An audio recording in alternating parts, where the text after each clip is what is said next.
What is going on, everybody? My name is Ian Robinson, and welcome to another ZBrushCentral breakdown, image breakdown. We have Dan Eder here. How are you doing, Dan? How are you doing? Yeah, Dan, thank you so much for having me. Good to be here.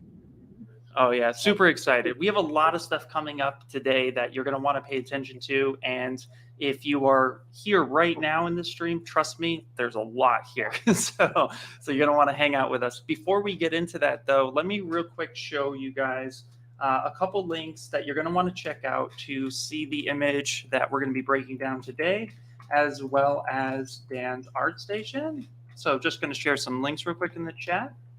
And then also, too, I would like to show you guys what we're going to be doing next week, which is going to be doing a ZBrushLIVE Industry Spotlight. Let me see here real quick. Pull up all the links. How is everyone doing? Dan, how are you doing? Introduce yourself. Tell us, who you are, what you do for a living. Yeah, I'm excited. So first of all, I'm Dan Eder. I'm a senior character artist currently living in Orange County, California. Just before we kind of get started, I just kind of wanted to explain sort of what we're seeing, which is basically a timeline of how the next hour and a half or 2 hours are going to go. Basically starting with the introduction, which I'm just going to tell you a little bit about myself, my background, what I'm currently doing for a living, and a few of the projects I'm currently working on. Then we're kind of going to dive into Ryu, basically how I started creating this model from the concept to inspiration, body and clothes, hair process, and finally cell shading, which I've been getting a lot of questions about. So I'm kind of going to dive into that finally. And finally, we're going to talk about one of my most well-known models, which is Link, and kind of how I did the 3D printing. And I'm kind of going to mark the current stage that we're in that particular point. So in case you kind of jump in halfway through, you kind of know where we are, regardless of the timestamps on the actual video. So hopefully this is kind of going to help you out, kind of follow along, because there's going to be a lot of information, and I want to try and make it as clear as possible for everyone. Oh yeah, and I just have to say for a second, looking at your art station, you've done a lot of my favorite Street Fighter characters in your portfolio. So much respect there. I love it. I love it. Thanks, so real quick, what we have here is next Tuesday we have another industry spotlight coming up. This one's gonna be really interesting, especially if you're someone who's looking to start your own business. This is somebody who has literally started their own business with ZBrush, so you definitely would be interested in checking that out. And then tomorrow, I normally live stream between 12 and 2 p.m. Pacific Standard Time, but we have actually a special event coming on up that I'm going to share as well, where we're going to have our very own Shane Olson coming on and speaking about stylized characters. So you're going to want to take this link and run down to the bottom and check out the event website. So feel free to check this out. So that's actually replacing my normal stream. So for those of you who are used to seeing me stream on Wednesdays, that is going to be halted until next week because we have a special event happening tomorrow. So please stop by and support Shane because he's an awesome dude. So, but you know what? Without any further ado, Dan, let's get your screen up and let's start going over your work, man. Tell us all about it.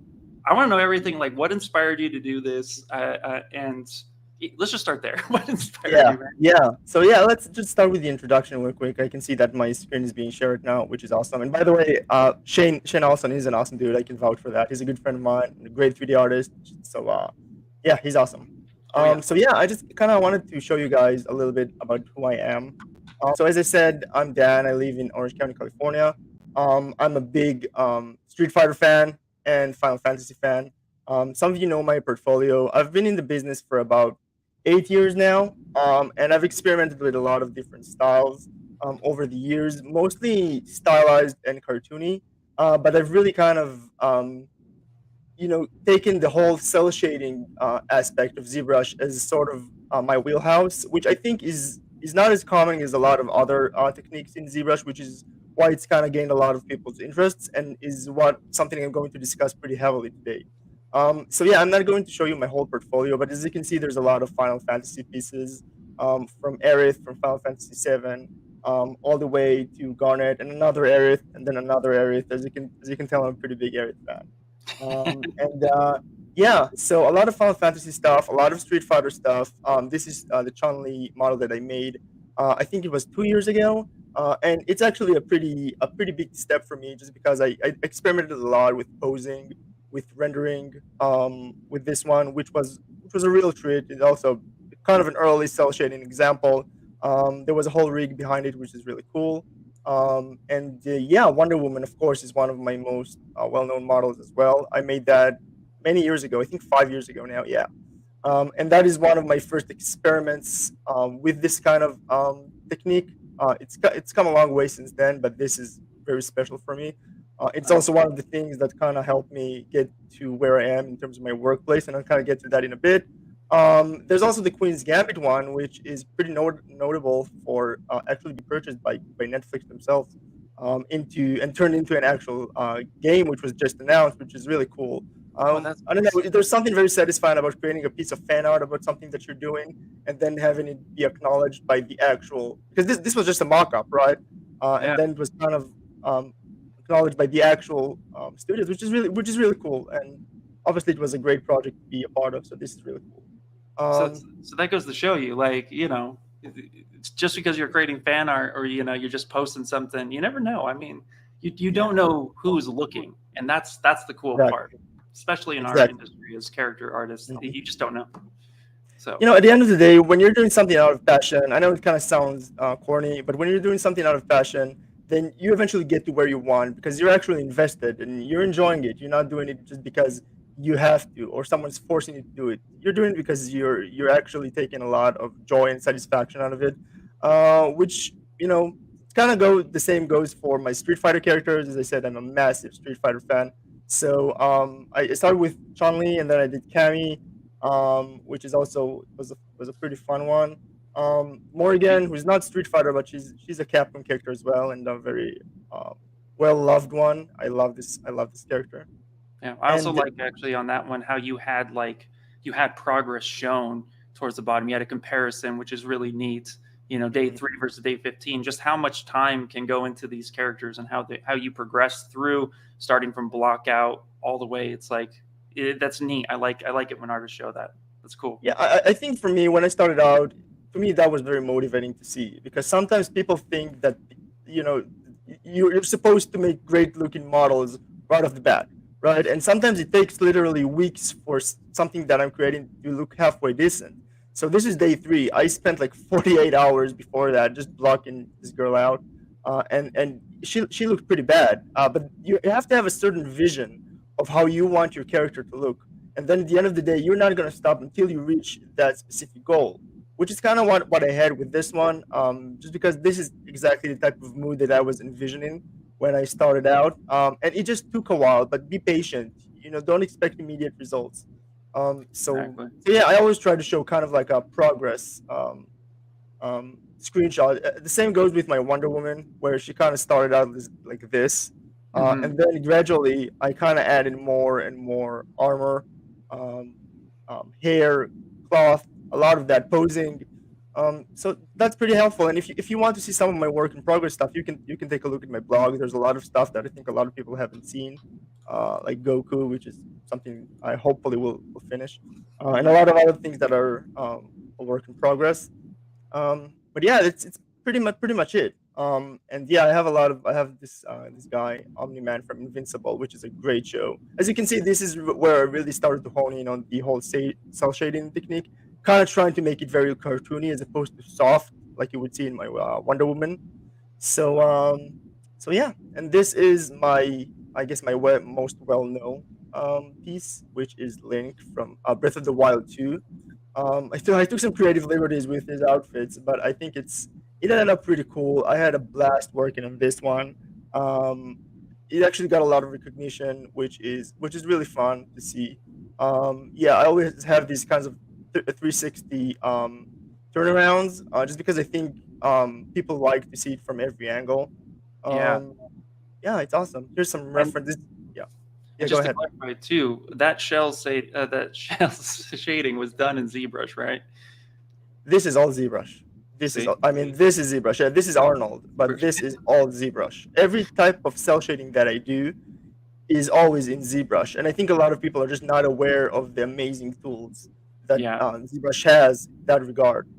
Yeah, ZBrush is super powerful with the rendering, but you know, there are a lot of dials, there are a lot of sliders, so it can feel intimidating. So then that's what's going to be really awesome. So as we break down this image, Dan's going to go over that a little bit more and some of the stuff and techniques he does, so that you guys can follow along. So yeah, thank you guys. We're going to do it. Yeah, and it's a lot simpler than I think a lot of people might realize. It's not really node based or anything crazy. You just have to understand a few principles, and we'll get to that. Yeah, so that's pretty much it. It was 3D printed as well. This is just a colored 3D print by Big Miniature World, who are awesome. It was also in 3D World magazine, which is a big honor. And yeah, congrats. That's just awesome. It's awesome. And yeah, just a few more things before, because we have a lot to talk about. I'm gonna be quick, just to show kind of what I'm working on. Some of you might have heard about multiverses. It's basically what I've been working on for the past 2 or so years as a senior character artist. Yeah, this is a very, very fun project. A lot of really well-known characters from DC. I just watched that. Yeah, go ahead.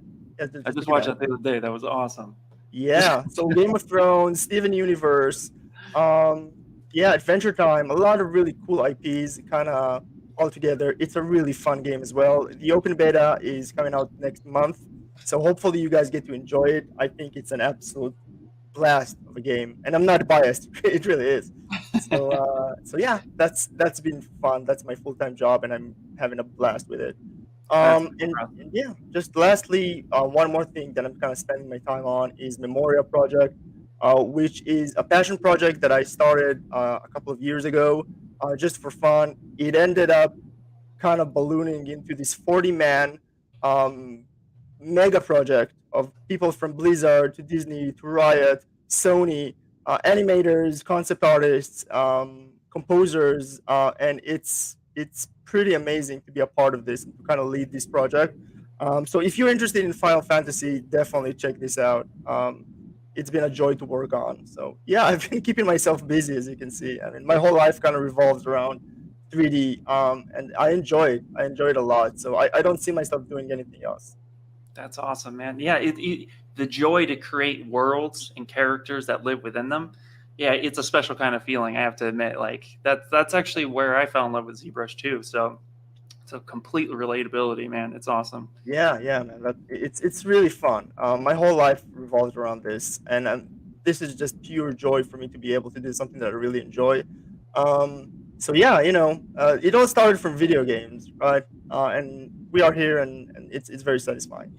So yeah, lastly, before we get into Ryu, if you want to follow me, you can check out my Twitter. I post a lot of work in progress stuff. So yeah, feel free to do that. And that is pretty much it in terms of the introduction. Nice, man. Well, welcome on. And the most important question came through, and I have to ask it now because we'll forget. Do you play Street Fighter, and who's your main character? Wow. Well, I think my main character is obvious. It's Cammy. All right, there you go. There you go. I'm doing Ken now personally, but I have Cammy in my number 2 slot. So yeah, dude, Cammy is my waifu, man. Cammy is like my favorite character by far to play as. I'm not too good at Street Fighter, but I just love the characters, and I'm really looking forward to Street Fighter 6 as well. So that's kind of what started this whole thing, which I'll get to in a bit. Cool, man. Cool. Well, you have the floor. Let's go ahead and feel free to dive on in, buddy. Awesome. Thanks, man. So yeah, this is pretty much it in terms of the introduction. So I'm just going to kind of move my marker over here just for whoever is jumping in halfway through, you can kind of see where we're at. And yeah, because there's a lot to talk about. So I just kind of want to go over my inspiration for creating this character. I actually started him right after Chun-Li, which is about 2 years ago. It's based on his kind of alt costume from Street Fighter V, where he kind of has a beard and like a different look. And yeah, I kind of put him on the bench for a while, and then there was the Street Fighter 6 reveal. I don't know if you guys have been following that a couple of weeks ago, where they kind of showed this newly designed Ryu, which is mostly based on that alt costume of his from Street Fighter V. And I was like, okay, here's my chance. Because I started this model, and I'm like, okay, I really like the changes that they've made to his costume. I think it adds a bit of maturity to the character, and I'm just gonna jump straight in and kind of apply those design changes that they've kind of shown from Street Fighter 6 onto this model that I started a while ago, and also applying a few of my newer techniques that I've kind of been developing over the past few years. So that is pretty much how I got started with this guy, and I'm gonna make a few more, hopefully, if time allows. As you can see, I'm pretty busy, but I've made Guile as well, which was fun. Hopefully, I'll do the new Cammy and new Chun-Li as well, because for obvious reasons. Yeah.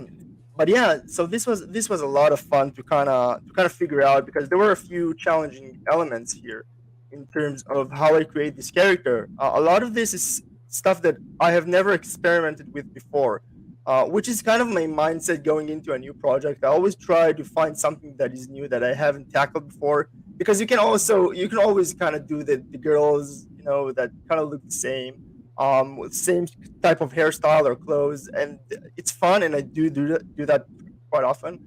But sometimes I like to challenge myself with things that are a little bit out of my comfort zone, and this is definitely it.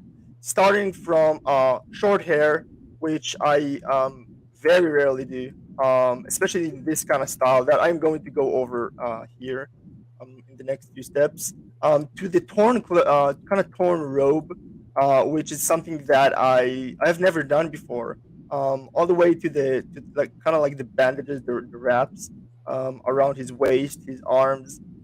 So there were a lot of really challenging aspects of it, which is really why I wanted to do this. Um, and yeah, same for the beard as well. I don't do a lot of beards, so this is fun. I'm also creating another variation with the original outfit, because you got to do that. I mean, if I'm gonna spend the time making Ryu, I might as well kind of create his OG outfit, which is awesome. It's a lot of fun. Yeah, I Yeah, agree. yeah. Absolutely, you have to. Yeah, so this is fun. I'm just creating a few different variations. I always kind of like to provide that when I'm posting my stuff on ArtStation, just because I think people enjoy seeing it as something other than just a flat 2D image. When you see it with different variations, different angles, that really kind of accentuates the fact that it's a 3D model, and that's definitely an added benefit. So yeah, I kind of started rendering it out as well over the past few days. This is still a work in progress. It's very far from what I would consider polished.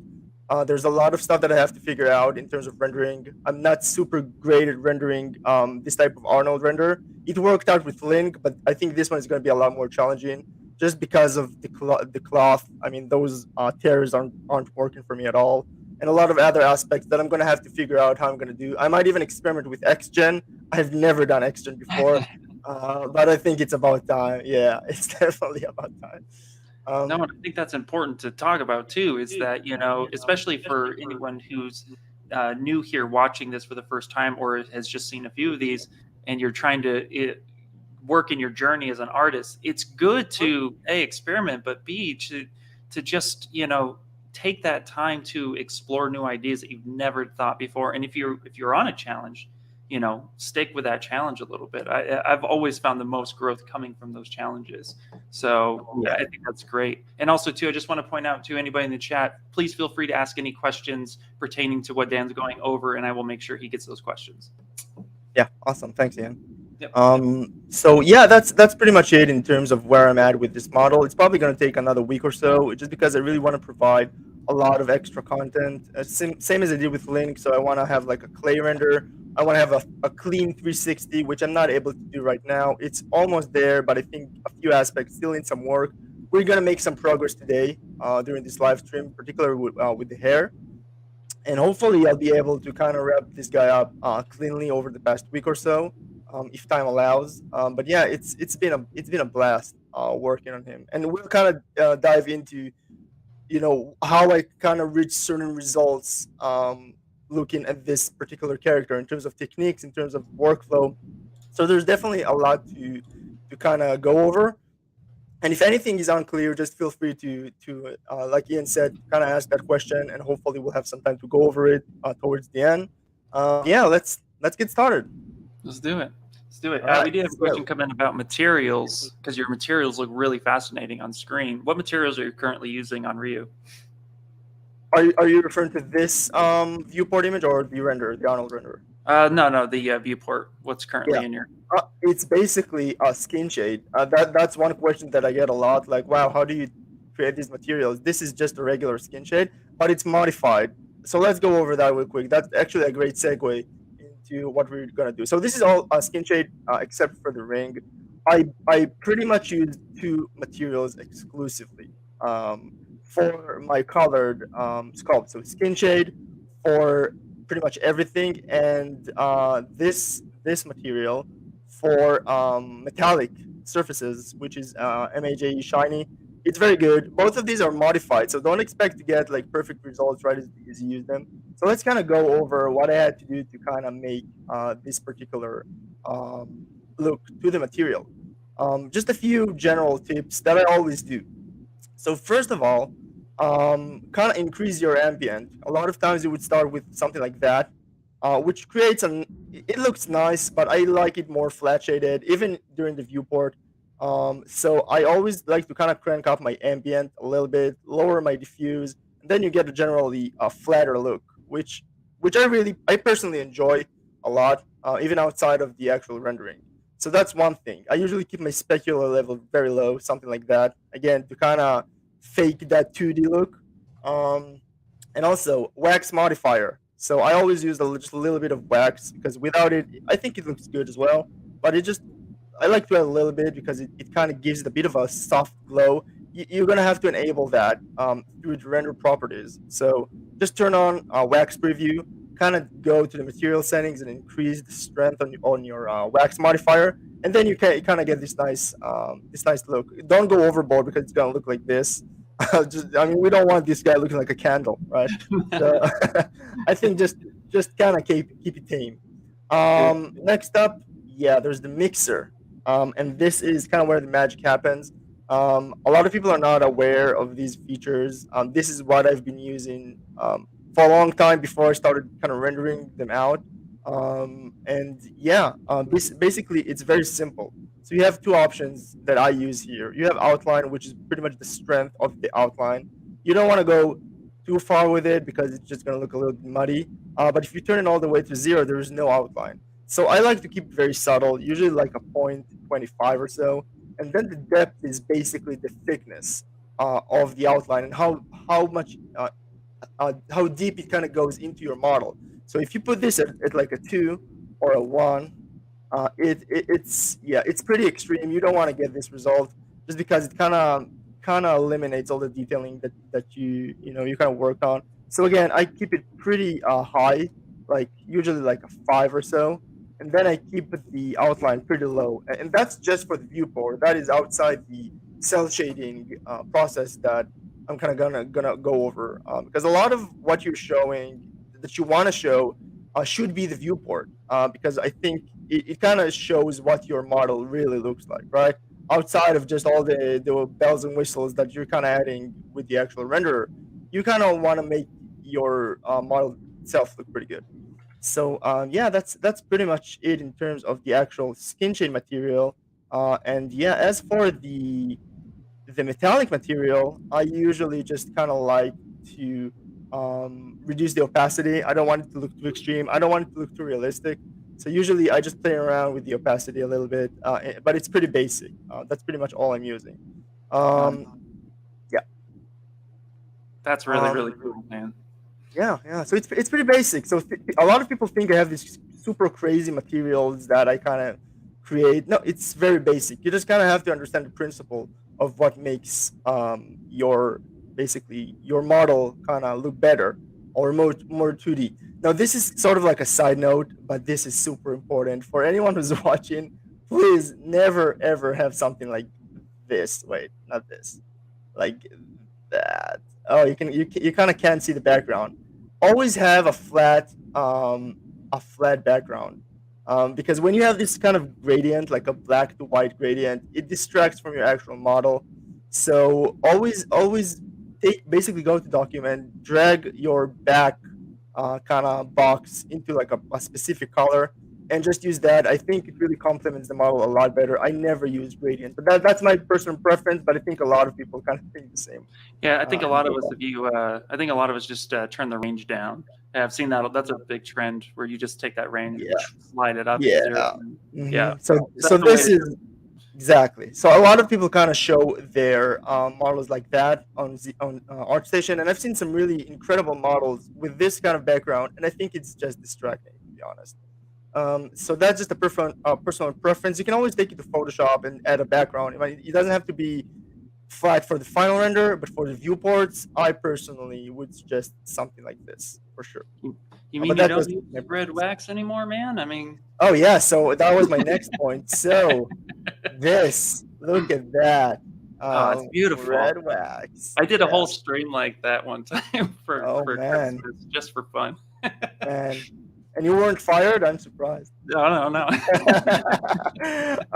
Yeah, so I mean, this material, it works for certain things. It's pretty good, but you shouldn't show your model like this, just because it's very distracting. And this is sort of like the default material, so don't stay with it. So what I do for my clay renders, I actually have this material that I use, which I really like. This is also modified, and for clay renders, I always like to add a little bit of preview AO, which is kind of a new feature, which I love. So because that really kind of gives you that real-time AO that you want to show. And this is also modified. So I love my outline, right? So I even took this one and I kind of added an outline. This is originally an orb material. I'm sure a lot of you are familiar with these materials. They're very good. So this is just kind of, I just kind of took that, tweaked a few things, added an outline, tweaked a few things with the material modifiers. And I think this is a really nice look. If you try to render it, it's just going to end up looking cel-shaded. And I'm kind of gonna go over why that happens in a bit. But yeah, I think this is also a pretty attractive look, because I always try to add a bit of extra, an extra look into the model outside of just the cel shading. So yeah, I think this is pretty cool. So definitely my tip would be try to have this kind of neutral clay look. I think it's gonna really show the strengths of your actual sculpt, other than just the basic cel shading. So yeah, this is pretty much it. And let me just turn that down a little bit, because we don't want too much of that, because that kind of destroys the flatness that we talked about before. So I usually like to keep it pretty low, something like that for the viewport. And yeah, that's pretty much it. Nice, man, nice. Now, when you were blocking out this character, did you start from a base machine? You had mentioned earlier that you had been working on this character previously.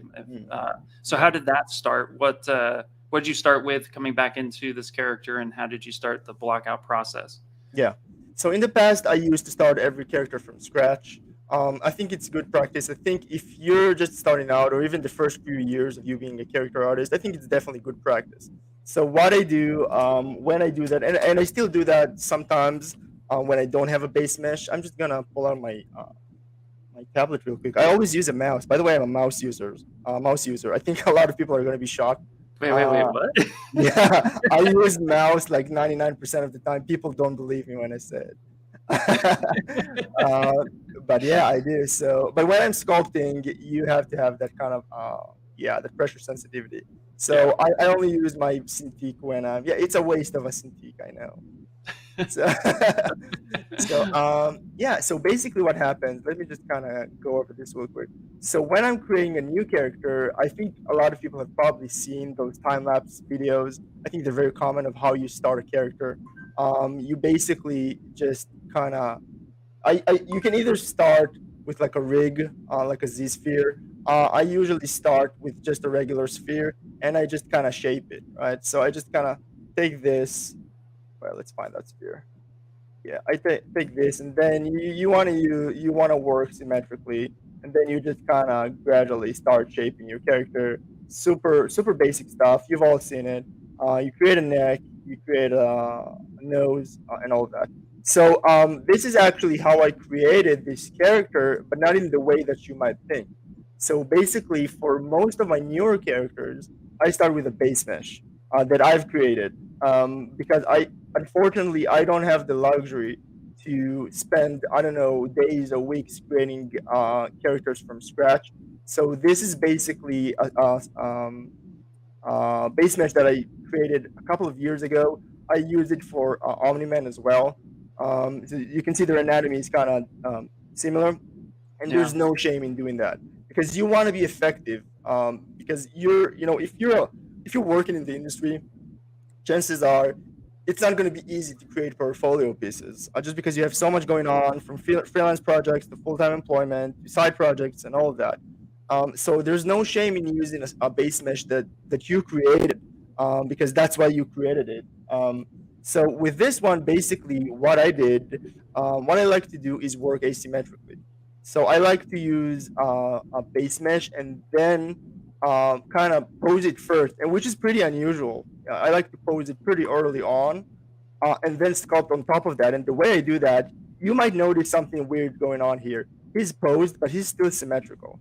So if you kind of look at where my mouse is, where my cursor is, obviously his face is looking sideways, but it still matches the exact symmetry plane, which is something I like to do, and I do that using posable symmetry.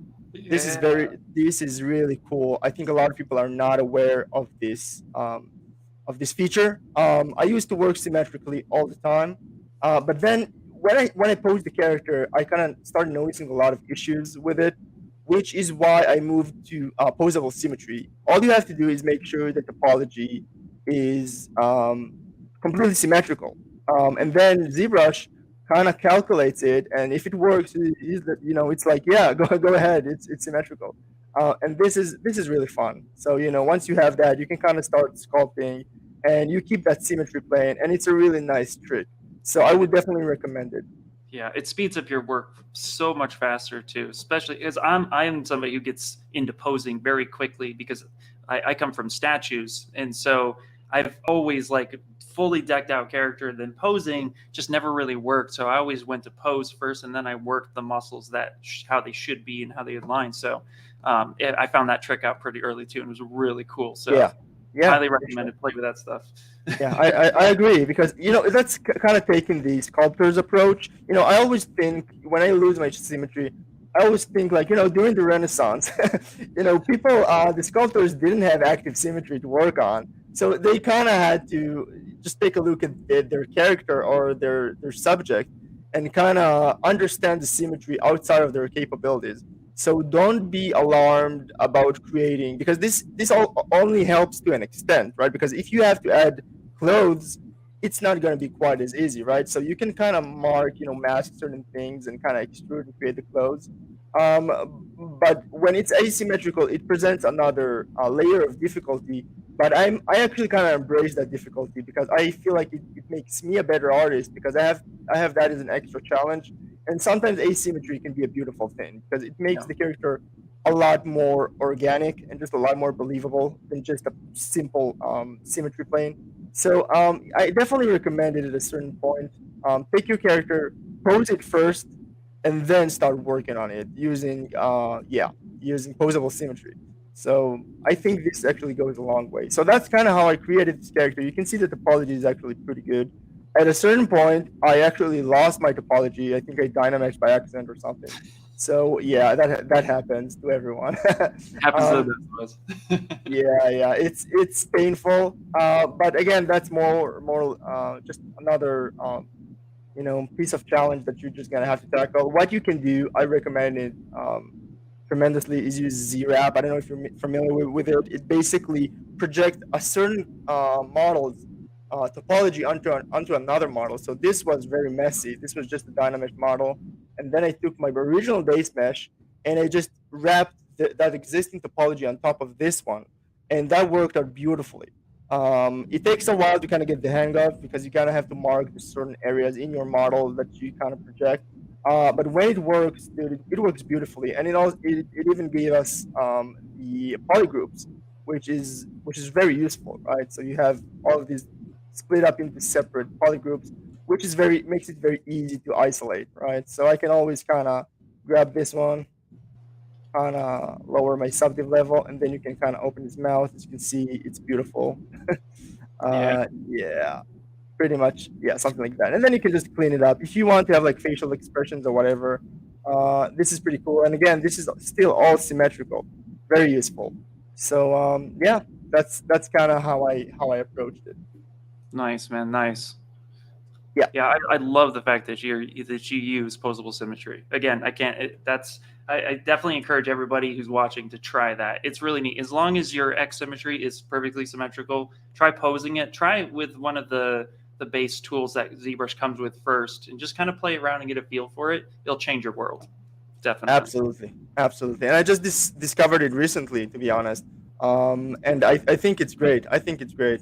You can even, if you have a rigged model, that can even go a long way in, instead of using transpose master, which can take a while to get a good pose going, you can use a rigged model, and as long as the symmetry plane is symmetrical, then you can basically start like that, which is what I did with one of my other models, the home run model that's on my art station. I posed her first, and then I basically changed her face, changed her anatomy, and it worked beautifully because she was symmetrical in her topology. So yeah, definitely recommend it. Definitely. Yeah. Now, So yeah. Real quick, go ahead. we got a question that came in with your wrinkles on his gi. Did you hand sculpt those? Did you do that in ZBrush? Did you exit out and use another program? I'm kind of curious. Yeah, that's a great question. So I was going to get into that at this particular stage. Yeah, so the wrinkles, I have never been incredible at realism. I think every artist should kind of know their strengths and weaknesses. I think there's stuff that I'm good at, stuff that I'm not as good at. So don't be afraid to use assets that you buy sometimes for certain things, as long as the character is still your own. So one thing I did, I actually put that here on the side. So we have this super incredible artist called Jake Waddington, who has a marketplace basically, and he has a bunch of belts with this kind of realism. So I basically am using one of these just as a base, and I adjusted that a lot. So I added just a few more tears, just kind of played around with it, just to kind of fit the shape of Ryu. Again, it's all about time management. The more you take on as a side project, the more likely it is that you're not going to be able to finish it. So I really wanted to focus on a lot of aspects of this type of creation. So it's always a good idea, or it's very often a good idea, to start with something that is already pretty established and kind of work from there. So that's pretty much what I did. So I took his original belt that he sells on his own marketplace, and I manipulated it. I just added a bunch of stuff to kind of give it that look. And yeah, credit where credit's due. The guy does amazing work.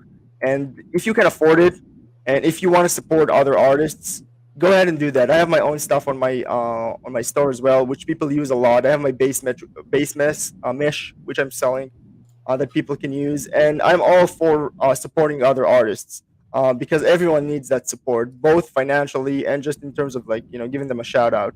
So yeah, that is definitely something that you want to do if you want to learn from other people how they created certain things.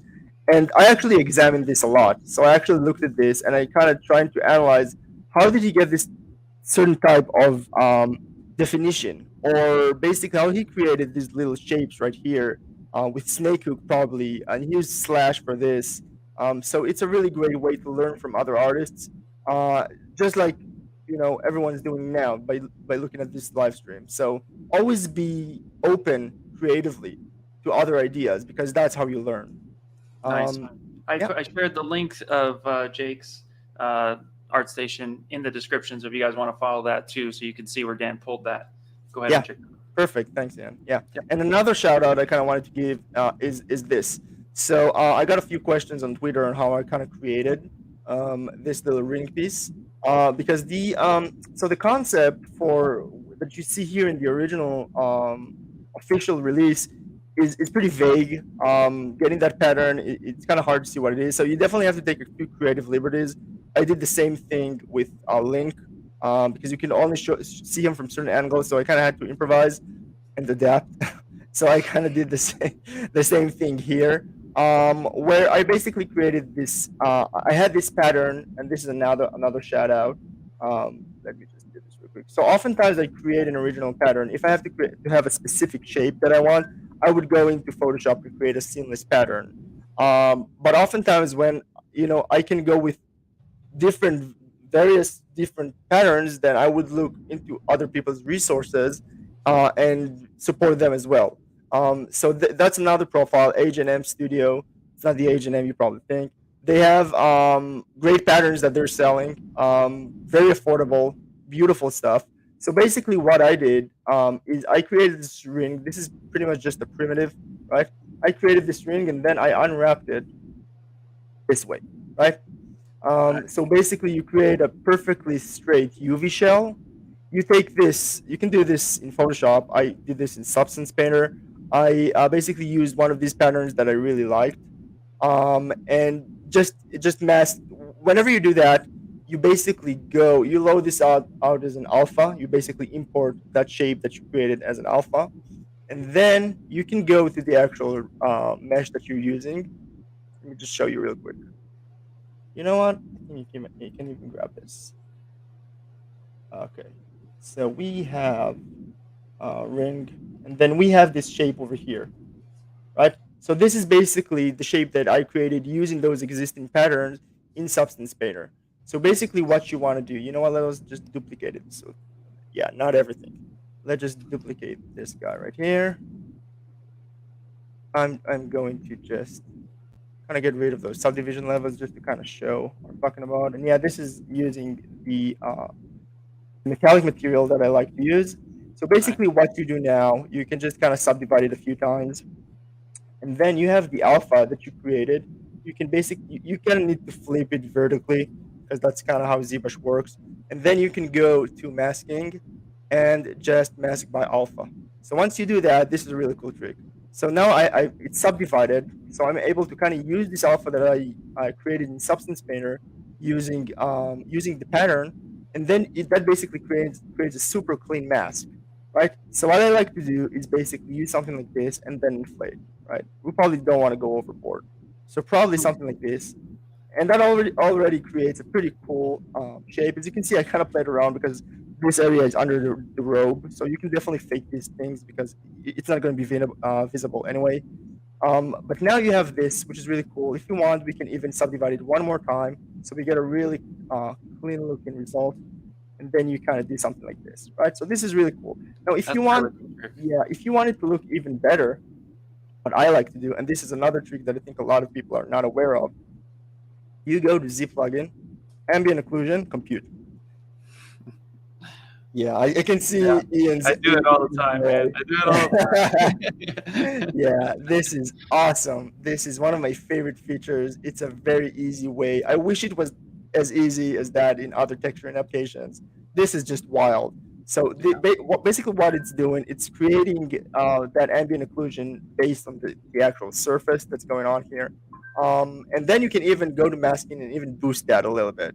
So now, not only do you have that, you can even color it differently. So we can go and take a lower, like a brighter value. And then, yeah, let's even take something like that, just to kind of make a point.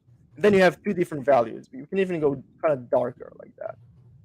Yeah, now look at that. Now it adds just a lot more depth to what you're doing because now you're basically amplifying that pattern that you did in a way that's really, really cool.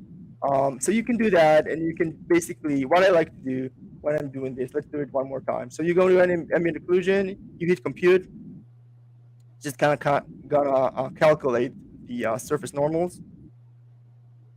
And then what I like to do, kind of just control click, I take that darker mask value that's been created, and then I just kind of fill it. So that kind of, yeah, there we go. Yeah, it almost creates the perfect shadow effect because you're grabbing that color that's on the surface of the color material you're already using, which then just adds to it the appeal. It's perfect. Yeah, exactly. So this is a really neat trick. I use it quite a lot. I used it for, we're gonna get into that in a bit. I used it for Chun-Li as well. So let me just show you real quick. Patterns in general goes a long way in really adding some visual interest in the character. So you can see that kind of bell that she has going on with the Japanese pattern. So basically I did the exact same thing here. You take that, you kind of unwrap it, a straight UV shell, you take that to Photoshop or Substance Painter, you create that pattern seamlessly so you don't get a visible seam. You take that back to ZBrush, you mask it off using import alpha and then mask by alpha, and then you can kind of just inflate it. You can even, what I like to do, and that's another really cool trick that some people might not be aware of. I'm sure you're gonna like this, Ian. So let me just do this real quick. So what I like to do is go to morph target if I want it to be kind of non-destructive. So I go to morph target, I do a store morph target, and then once I inflate, so you have that, which is really cool. So then you can kind of go in and look at that. You can kind of tweak the shape if you want it to be just a little bit more extruded or less or whatever. You can totally play around with that because you store that original morph target. So yeah, I use that all the time. When I don't want to commit to a certain look, I do that all the time. So yeah, that's pretty much how I created that ring. That's awesome. That was quick. That was really quick. Yeah. Better than hand painting too. Yeah, I mean, there's so many tricks that you can use to kind of make a certain object look a certain way that adds a lot of depth. And when you render it out, it's gonna show. It's gonna add a lot of dimension because you look at that. Now, even though it's a pretty small element inside this entire design, you can really read the pattern well because of the ambient occlusion that you added, because of that different shading that you added. So yeah, shout out to H&M Studio for creating this amazing pattern. And yeah, check out their marketplace. They're very, very good. Yeah. Yeah. Sweet, man. Sweet. Put that over here. Yeah, so that's pretty much it. As for the robe, so I created this in Marvelous Designer. ZBrush has some really amazing tools with dynamics in terms of creating realistic folds. I think they're incredible. I've been using Marvelous Designer for about 5 years now. I'm not the best at it, but I can make some pretty basic designs, and I think this is pretty basic. So obviously this is a ZBrush live stream, so I'm not going to go into that. But I think it definitely took a while. All I wanted was to really get those little folds over here in a way that is realistic. I always like to add a little bit of realism into my stylized because it grounds the character into the real world. So if you know what, let me just turn off my material real quick just so you can see what I really love about this technique. So let me just grab my clay material, which is over here. Look at that. Look at how the wrinkles on that robe adhere to the underlying muscle that he has going on, even those little ones over here, and just all of that. It's really cool. I really like this detail. Sometimes you need to tone it down because you don't want it to get too realistic. So I think I still have a bit of a way to go with this because this feels a little bit busy. But this gives you a really good first result. Just keep in mind that it's probably going to take a lot of tweaking to get it looking good. Like Z-remesher, adding some thickness using dynamic subdiv. Yeah, you want to unwrap it a certain way so you can add some texture. But I think creating this manually in ZBrush, this kind of shape, can be potentially very difficult. So for certain things that are very fabricy, for lack of a better word, I use Substance Painter. I did the same with Link, with his robe and Wonder Woman 5 years ago. So yeah, definitely check it out. So that's kind of how I created the robe. Yeah, the headband is the same. Yeah, Jake, it's the same as the kind of torso piece. I actually created this. So here's a good example of kind of what I talked about earlier in terms of learning from other artists. So I couldn't really create those little flying straps out of this because this is kind of like a cylindrical piece. You can't really turn this into a curved brush. So what I did is basically create this from scratch, learning from what he did over here. So I basically just kind of took a look at his pattern, kind of tried to learn from all these super cool techniques over here of creating these kind of tears and just applied it. That's the best way to kind of learn. Imitation is the best form of flattery. Always, when you want to learn something, just go to other artists and kind of try to learn a few key aspects. Don't copy them. Try to translate that into your own style, but definitely learn a few techniques like we're doing right now. So yeah, I think this was very helpful, and I think the shape is pretty good. It still needs a bit of work. This is unfinished. Yeah, that's pretty much it. Very cool, very cool. A lot of people too could try. I don't know if you've ever tried dynamic cloth a little bit, but I find that to be pretty interesting. There's a transpose tool that can help you get wrinkles for anyone who's trying to play around with dynamic cloth as well. I use that a lot. Yeah, the transpose cloth over here. It's really good. Yep. Yeah, get some really cool wrinkles pretty quick. Yeah, it's usually the first thing I try, just because it's all. I always prefer to keep things in ZBrush just because it's my favorite application out of all of them, and I'll be honest, I think it's the most intuitive. So I always try to and I think the ZBrush team does a great job in allowing you to create those different things outside of sculpting. So I actually use ZModeler a ton for certain things, just because I think it's gotten a lot better. I think if you're used to Maya or 3ds Max or Blender, it can take a while, like a bit of a learning curve. But I think there are so many tools that you can use inside of ZBrush, outside of sculpting, that you might not be aware of, and I always try to utilize them. Same goes for the cell shading techniques that I'm gonna go over, and a lot of the other techniques. This is a really cool way to kind of challenge yourself into using lesser known tools inside of ZBrush. Yeah, and there's a ton of them. There's a ton. You could just spend all day long just finding new features. And I challenge anybody too watching, if you have ZBrush open or you just got ZBrush, dig into the menus a little bit. And there's a really cool tip with that too. If you hover over a button you're unaware of, hold Control, and that will tell you what that button does. And it's just really, really neat little feature in order to be like, oh, I have no idea what Dynamesh does or clay polish. Hold Control and it tells you exactly what it does. So dig in, because there's a lot. Yeah, I agree 100%. There's even pictures now, which is super useful. Yeah, so always try to find. There are still a lot of things that I don't know. I've been using ZBrush for 8 years. Still a lot of stuff that I don't know.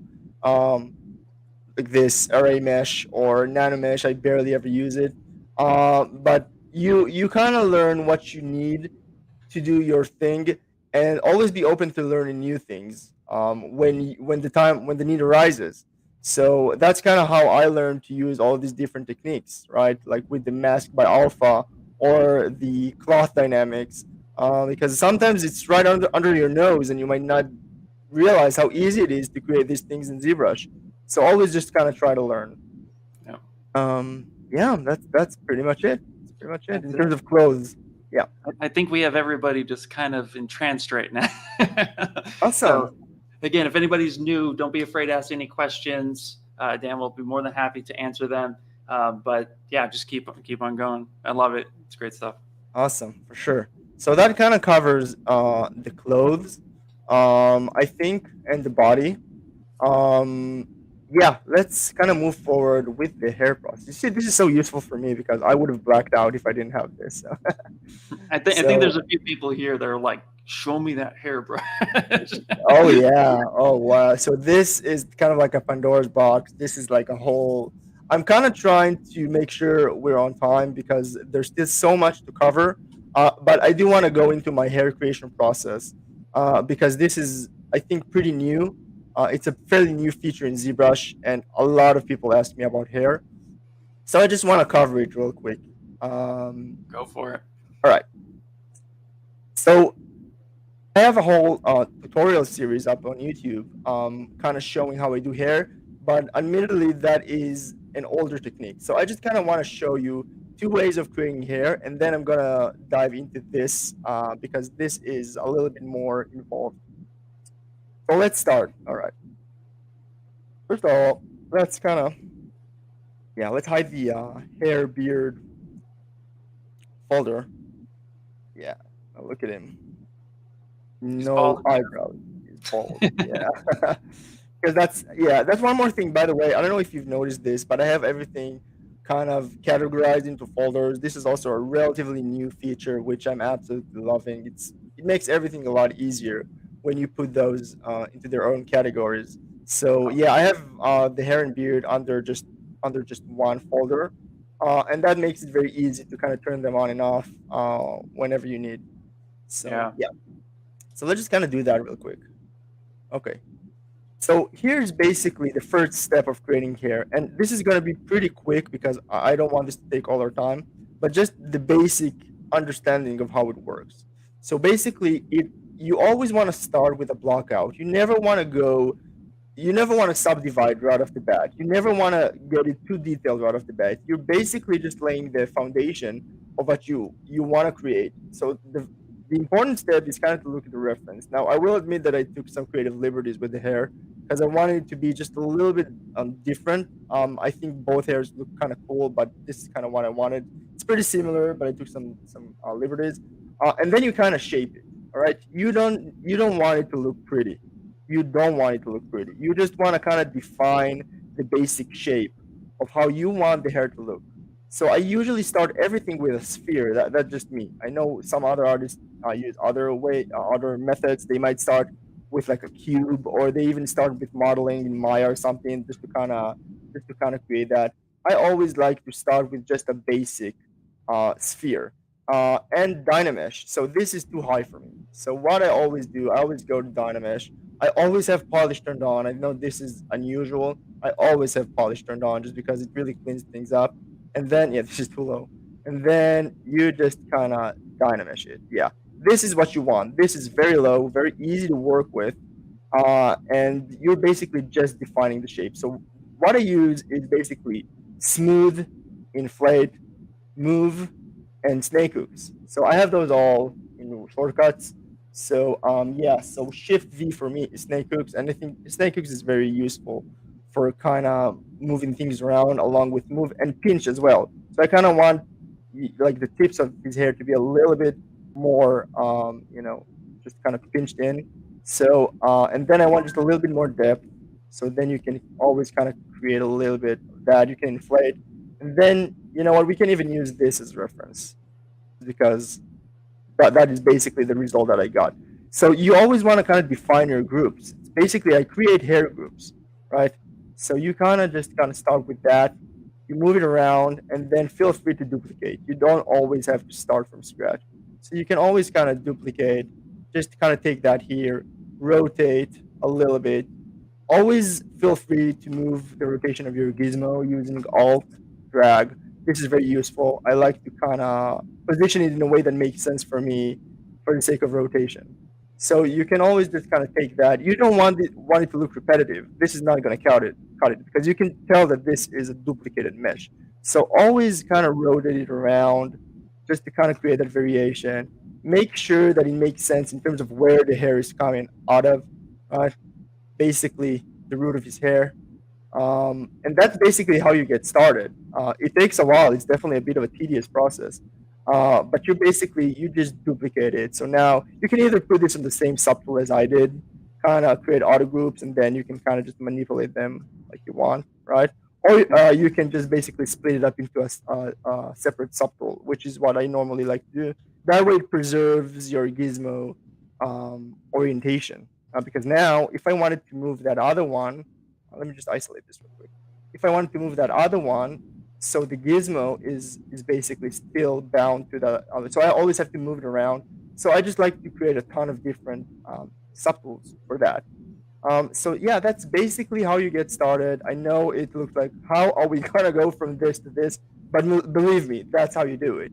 Just make sure that you keep everything very low subdivision levels. Or I actually almost never use subdivisions. Only when I'm sculpting.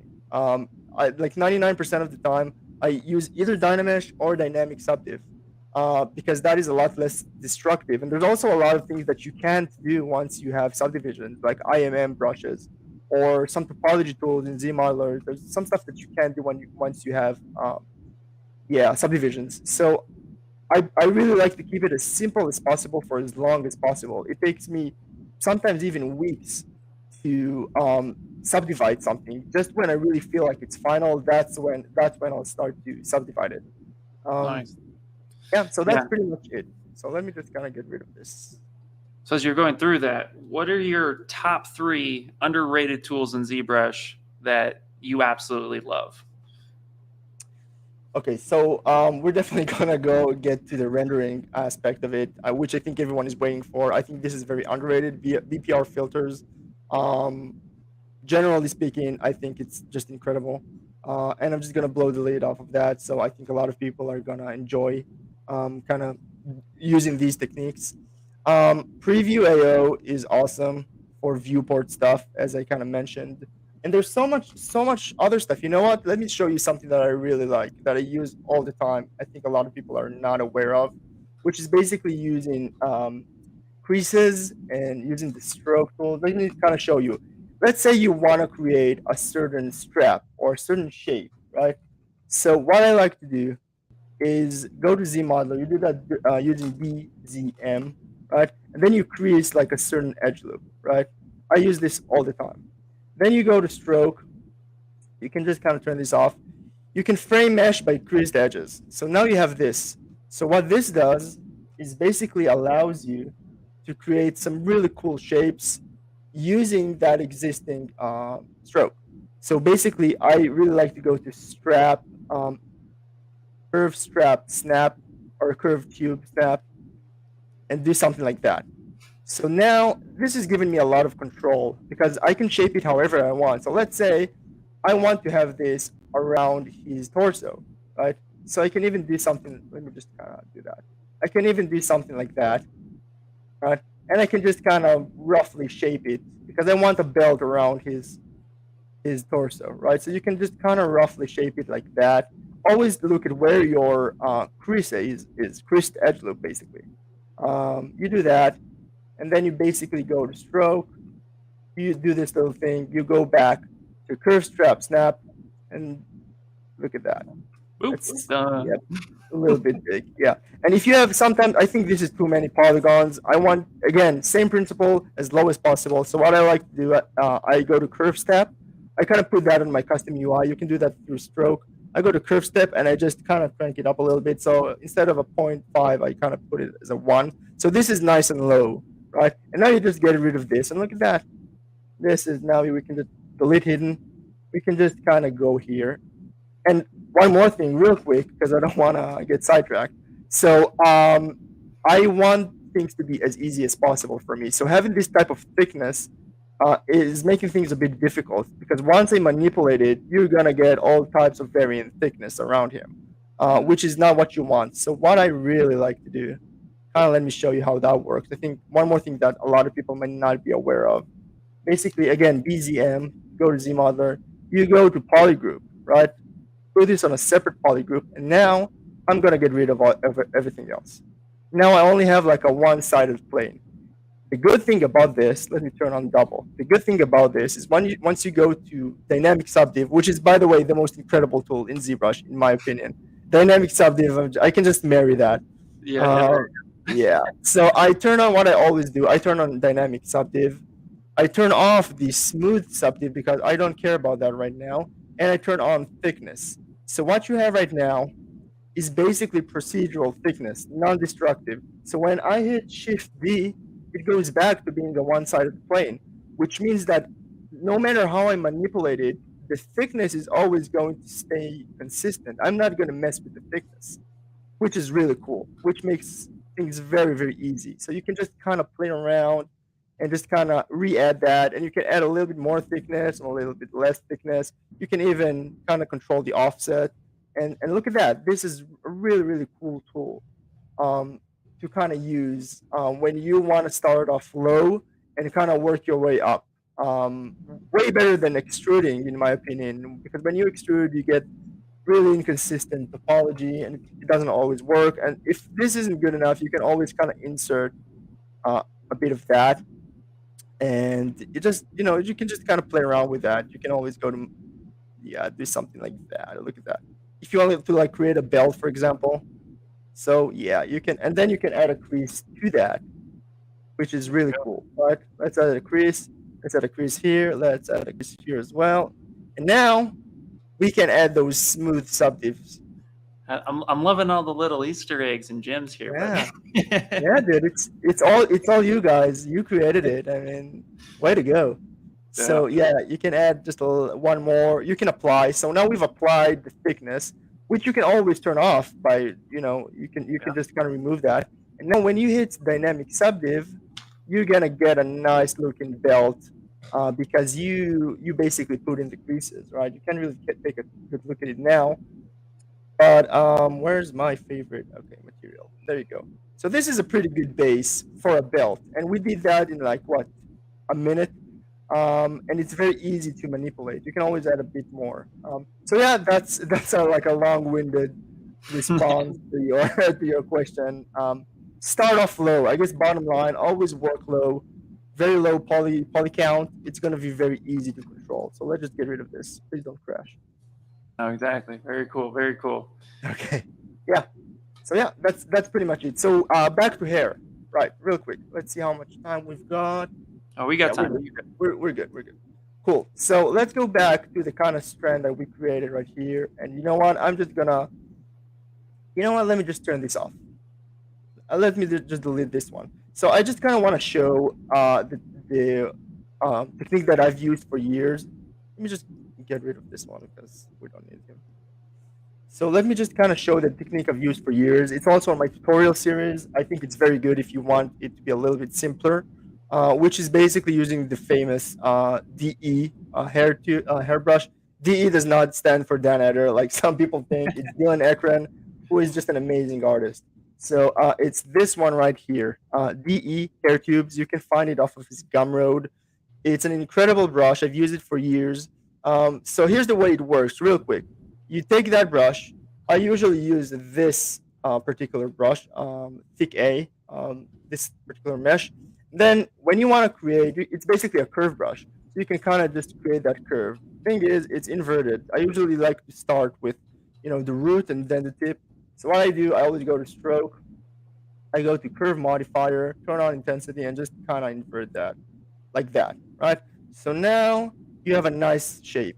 One thing to keep in mind, this is way too many polygons. This is going to be very difficult to control. So same as we did before, go to curve step.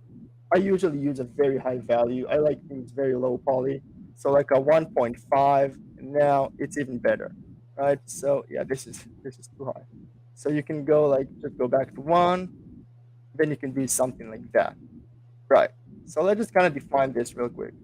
This is too thin. We want it to be like nice and chunky, right? All right, so let's just kind of tone it down a little bit, do something like this. All right, so now you basically have your initial, let me turn off the hair beard. You have your initial curve brush. So what we did before, you're basically just using that as the foundation, on top of which you are going to create the hair using curve brushes, the actual hair strands. So this is basically what we're doing. So we have this little brush over here that we created, and now you can kind of start to manipulate it, right? So you can kind of pinch this part, and this is how I did hair for pretty much all of my characters on ArtStation up until Link. So that's kind of where I kind of changed my workflow after like 5 years of creating it like that. So you basically have this, right? You have this little shape that you created, and then what you want to do, you basically just want to split that. So split hidden. And then when you subdivide it, again, we didn't subdivide. I just did dynamic subdiv. So you can see my subdiv level is still 0, but I have dynamic subdiv. And if you want it to be even more subdivided, you can always kind of increase the smooth subdivision levels. This works for me for now. So I'm basically using dynamic subdiv. You can just sample the hair color, and there you go. So this is a very, I guess, early result. Don't think this is how it needs to look eventually, but I think this is a really good initial result, which you're going to be able to create really good looking hair using this technique. Very basic. You can either go back to the DE brush, and yeah, let me just turn that back on, and create more. So that is what I used to do. You kind of create more. And if this is like too thin, you can always increase it, right? So you can see that. So this started off being too thin. I just increased the brush size, and then you click it again, and then it's bigger, or you click it again, and then it's way too big. And you can even kind of change the curve step while you're doing that if you want more or less polygon. So this is really cool. So same as before, we just kind of split hidden. We go back to this brush we created. You just kind of shape it in a way that makes sense. You always want to think about where the hair is coming from. So this is basically what you're doing. You kind of pinch the tip, you subdivide, or you dynamic subdiv, and you have this pretty nice looking hair. You know what would be helpful if we kind of turned off the materials. And I really like working with the clay brush just because you can really look at the errors that way. It's very easy to see the errors when you're using that this clay material. I mean, so yeah, that is a pretty good starting point. You can even take this and you can duplicate it and rotate it and put it at the bottom, or you can just create another one. It's pretty tedious, I know, but once you've done it a few times, this is like second nature, right? So you take this, split hidden, you again, dynamic subdiv, you kind of nudge that around like that, and it gives you. What's that? Sorry.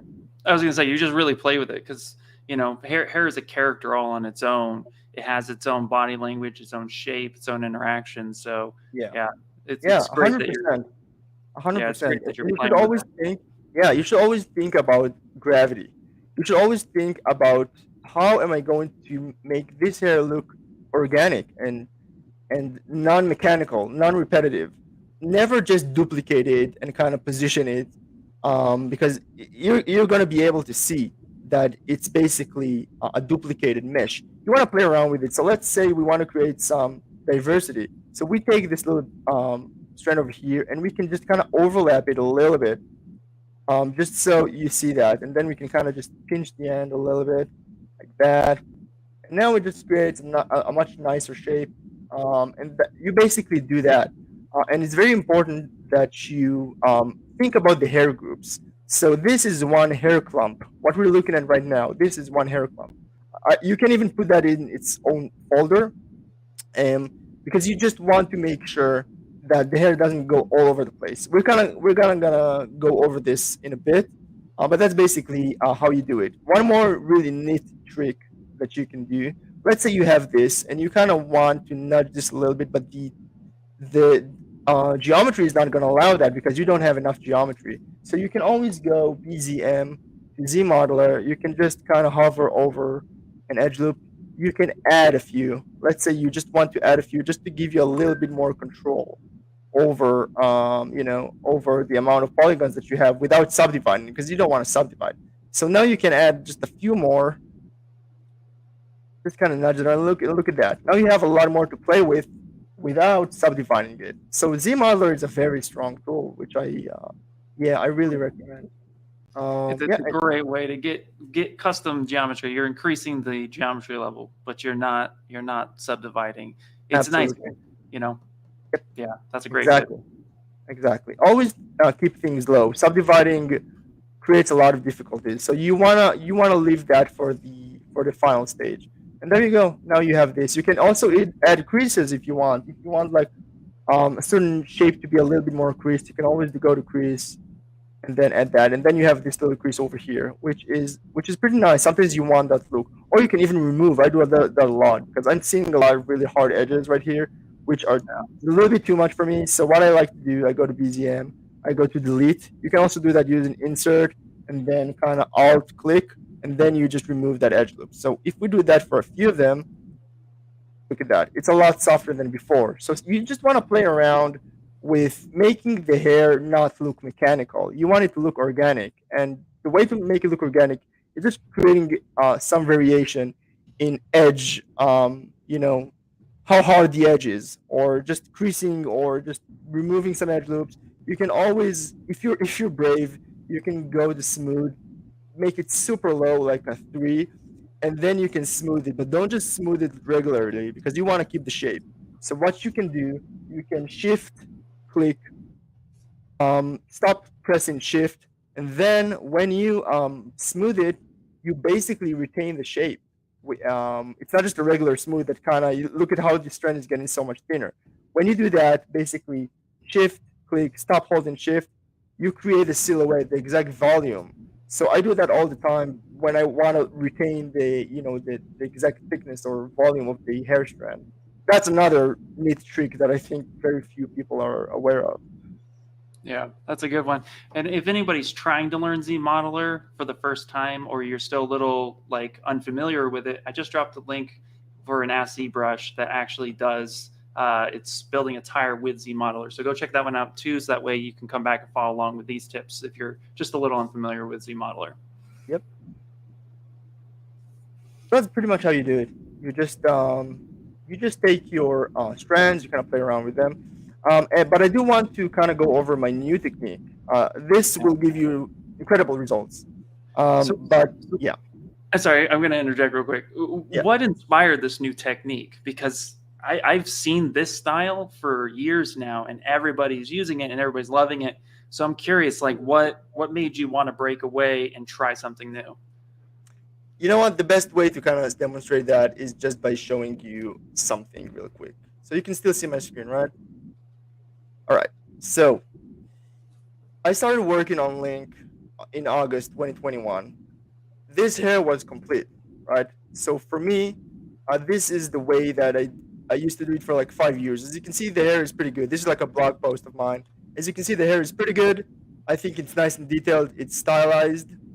But then I kind of started looking at this and I'm like, am I evolving? Is this something that is an evolution of what I did 5 years ago? And the answer for me was no. I mean, this is pretty much the same, and I always look to improve. So then I started experimenting. You know what? Let's just kind of put that on a separate tab, right? And let me just kind of show you the new hair technique. All right. So before and after. So both hair types look pretty good, but this just has so much more depth. So it's so much more organic. It just feels so much more believable than this. It looks good, but it's very chunky. I don't really feel the realism. And as I said, I always like to mix in a little bit of realism into my stylized projects.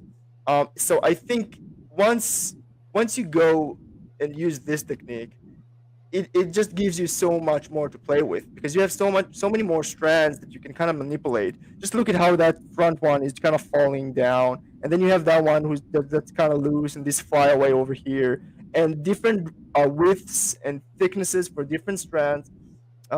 It gives you a lot more tools. So basically, that is why I made this change. And we're gonna go over what this technique entails and how I reached this result. You would be surprised by how similar it is to this. It's just a little bit more involved, I guess. But I'm gonna show you this real quick. And we're gonna get into this. It's building layers. Yep. Yep. All right. So you know what? Let's use, because the start of it is pretty much the same, right? So let's just get rid of this strand. We don't need them right now, and we're just gonna keep the base. This is the base, right? Let's get rid of this. All right. Same thing. It starts the exact same way. You just block the hair using chunks. You don't need any more than this at this point, right? You're just defining the shape.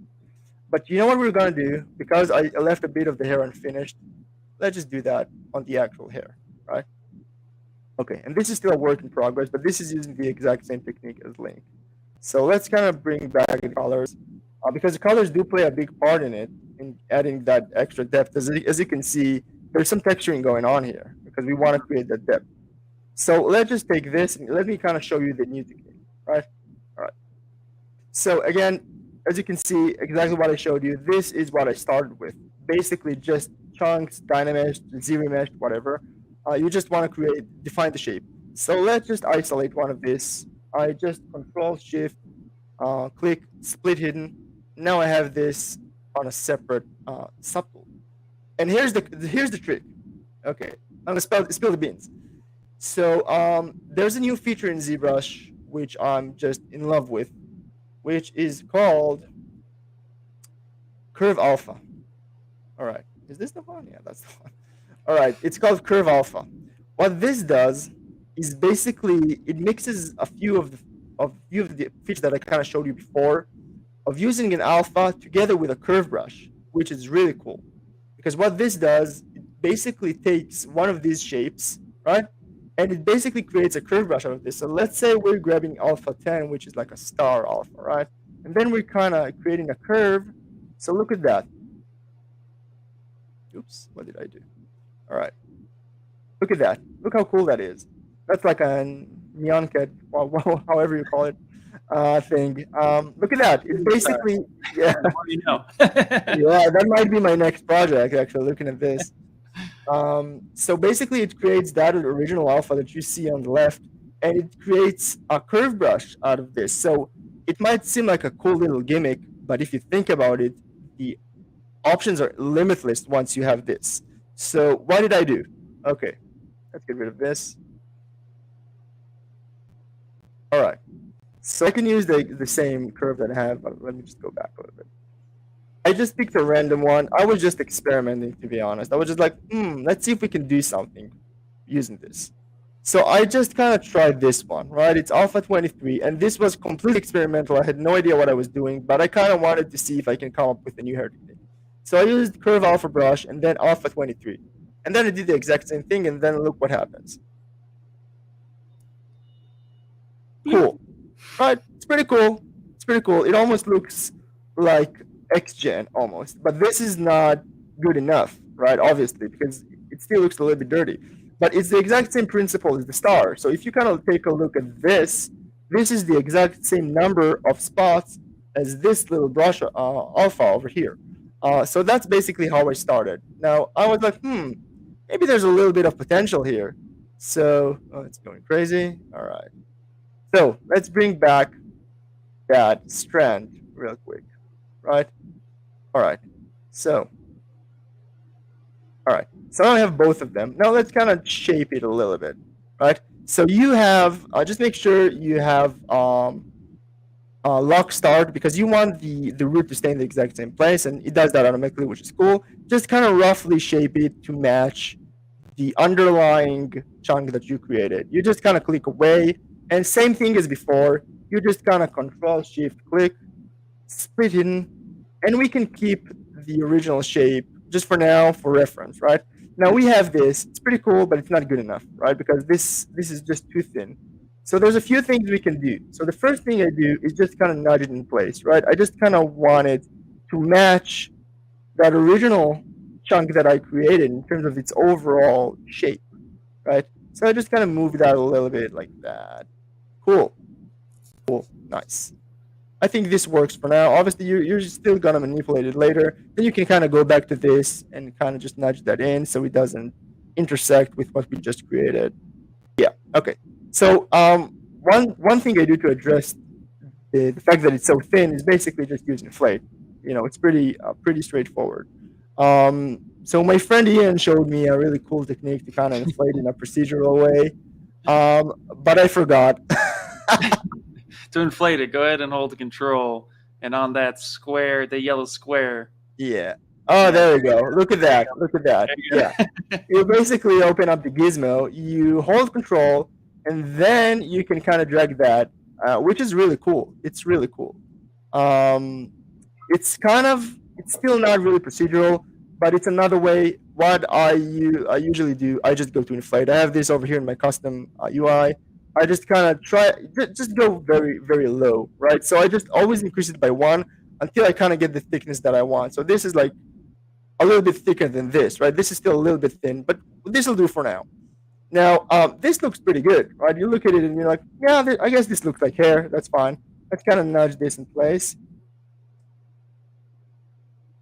But it looks mechanical, right? It looks like a brush. It looks like spaghetti, to be honest, mom's spaghetti. So we basically want to make this organic, a little bit organic. So what you want to do is split this up into separate auto groups, because you want to be able to manipulate each strand individually. Now you can do that using move topological, but it still doesn't give you enough control. So if you go ahead, let's just isolate this real quick. So if you go ahead and use auto groups, it's basically not going to work, because this is pretty much merged or welded at the tip, because that's how it works, at least in terms of my stroke settings. So what I do, very simple. You just need to detach the vertices. So you can always just go hit the Control Shift and just kind of, Control Shift Alt, and you just kind of remove that tip, right? So now you can hit double, and now delete hidden. And now when you do auto groups, look at that. You have a ton of different auto groups that you can use, which is really cool. You got strands of hair. Yep, you've got strands of hair. Congratulations. So now I usually just like to kind of pinch this in just a little bit, and it still looks mechanical. This still does not look good. But what you can do now, look at the magic. Let's just grab this one, right? We're going to grab this one, and now we're going to move it a little bit. Just a little bit. Let's move it in place. Let's inflate it so it's not all the exact same thickness. So I just go use the inflate brush, and I just add a bit of that, right? And then you just kind of curve it because you don't want it. You want everything to look intentional, basically. So you just go ahead and you kind of nudge it in place, right? Like that. Cool. And then you can grab another one. So let's just grab this one and just kind of move it a little bit. Just kind of, you know what? We can even make this shorter. We don't want them all to be the exact same length because that's not what hair looks like. So let's just kind of take this. Let's just take another one and just, there we go. Just kind of move it around a little bit. Yeah, push it out. Cool. Yeah. So this is a great first step, but what I kind of do to add a little bit more believability is just adding a little bit of depth. So what I did, I basically took a dark color, just black, basically. And then you want to fake out just a little bit of shadows, right? You can even add that to his actual body, underlying body. And then I usually like to make the tips a little bit brighter. So again, just using standard, let's get rid of this alpha over here. Just using standard and RGB only, I just kind of can color that hair clump. And one more cool thing, because he's a little older, right? So this Ryu is a little bit older and more experienced, right? So you can just grab one of those strands. You can just kind of make that one a little bit white. Yeah. So so look at how nicely that reads from a distance, right? You can take a few of them, you can inflate, right? You can take another one, just kind of break that apart, right? Because you don't want it to look mechanical. The last thing you want is to make it look mechanical. So you just kind of put this over here. You can always just kind of play around with that, pinch it a little bit. Let's pinch it. Yep. And for anybody who's watching too, another option you can do as well, if you would like, is to use topological to isolate if you don't want to mask off each strand. So that's another choice as well. Yeah, that's really cool, man. That's a great technique. It's so random how you like kind of stumbled across it, and you're just like, oh no, I can work with this. That's awesome. Yeah. I mean that's what happens when you spend a lot of time in a certain application and you really invested it in. Then you kind of just want to learn the ins and outs of it, right? So that's kind of what I'm doing with the ZBrush, because basically my whole life revolves around ZBrush, right? Pretty much. So yeah, I'm always kind of learning new techniques and trying to come up with my own stuff that's kind of unique to me. So yeah, and look at that. That looks pretty cool. Yeah, not perfect. Still going to require a bit of work. Again, like Ian said, you can grab the move topological, and you can kind of just select that specific brush that you're using, which is really cool. You can also just use the standard move and turn on mask by polygroup. So basically what this does, it doesn't grab more than the specific polygroup group that you're selecting. And yeah, that's pretty much it. That is how I created this. Exactly the same way. These are all hair chunks. This is one chunk. This is another chunk, and then you just kind of add the strands on top of them. Yeah. And you just, Oh, go ahead. Sorry. Yeah, that's pretty much it. And then you kind of look at it from all directions. I missed a spot here, but it's not a huge deal. It's very time consuming. I won't lie to you. It's time consuming. But once you see the results, you're like, you know what? This is kind of worth it. I mean, because you're going to have a badass piece of work that you created using this technique. So yeah. Now, would you use this technique for beards, eyebrows? Would you just explore that a bit? That is a great question. I tried with this guy. And it didn't work. I fail a lot. You're gonna fail a lot when you're trying new techniques. You're gonna fail a lot. So this is basically created this completely differently. As I said before, I don't create a lot of beards. I think this beard looks pretty cool. I think it's a little mismatched in terms of what the hair looks like, which is one of the reasons why this is still an unfinished piece of work. I like the beard, but I feel like it's kind of like a different art style than the hair, which is kind of why I'm leaning into XGen. I don't think it's as noticeable when you have the colors on and the cell shading. I think it looks fine. But when you look at the actual clay render or clay material, you can see that this is way more stylized, I guess, than this, which is leaning a bit more realistically. So I tried this exact technique with the hair, but it ended up looking unnatural because hair behaves differently. Beard, I mean. So a beard is just a little bit different. It's a lot shorter with this one in particular. It just looks kind of busy. I think it might still work, but I was like, okay, let's try a different technique and let's kind of tackle this later. I still need to experiment, but if any of you uses this technique on beards and it works, or eyebrows, feel free to just tag me and I'll learn from it, because I'm still kind of learning this system myself. It's still very new to me.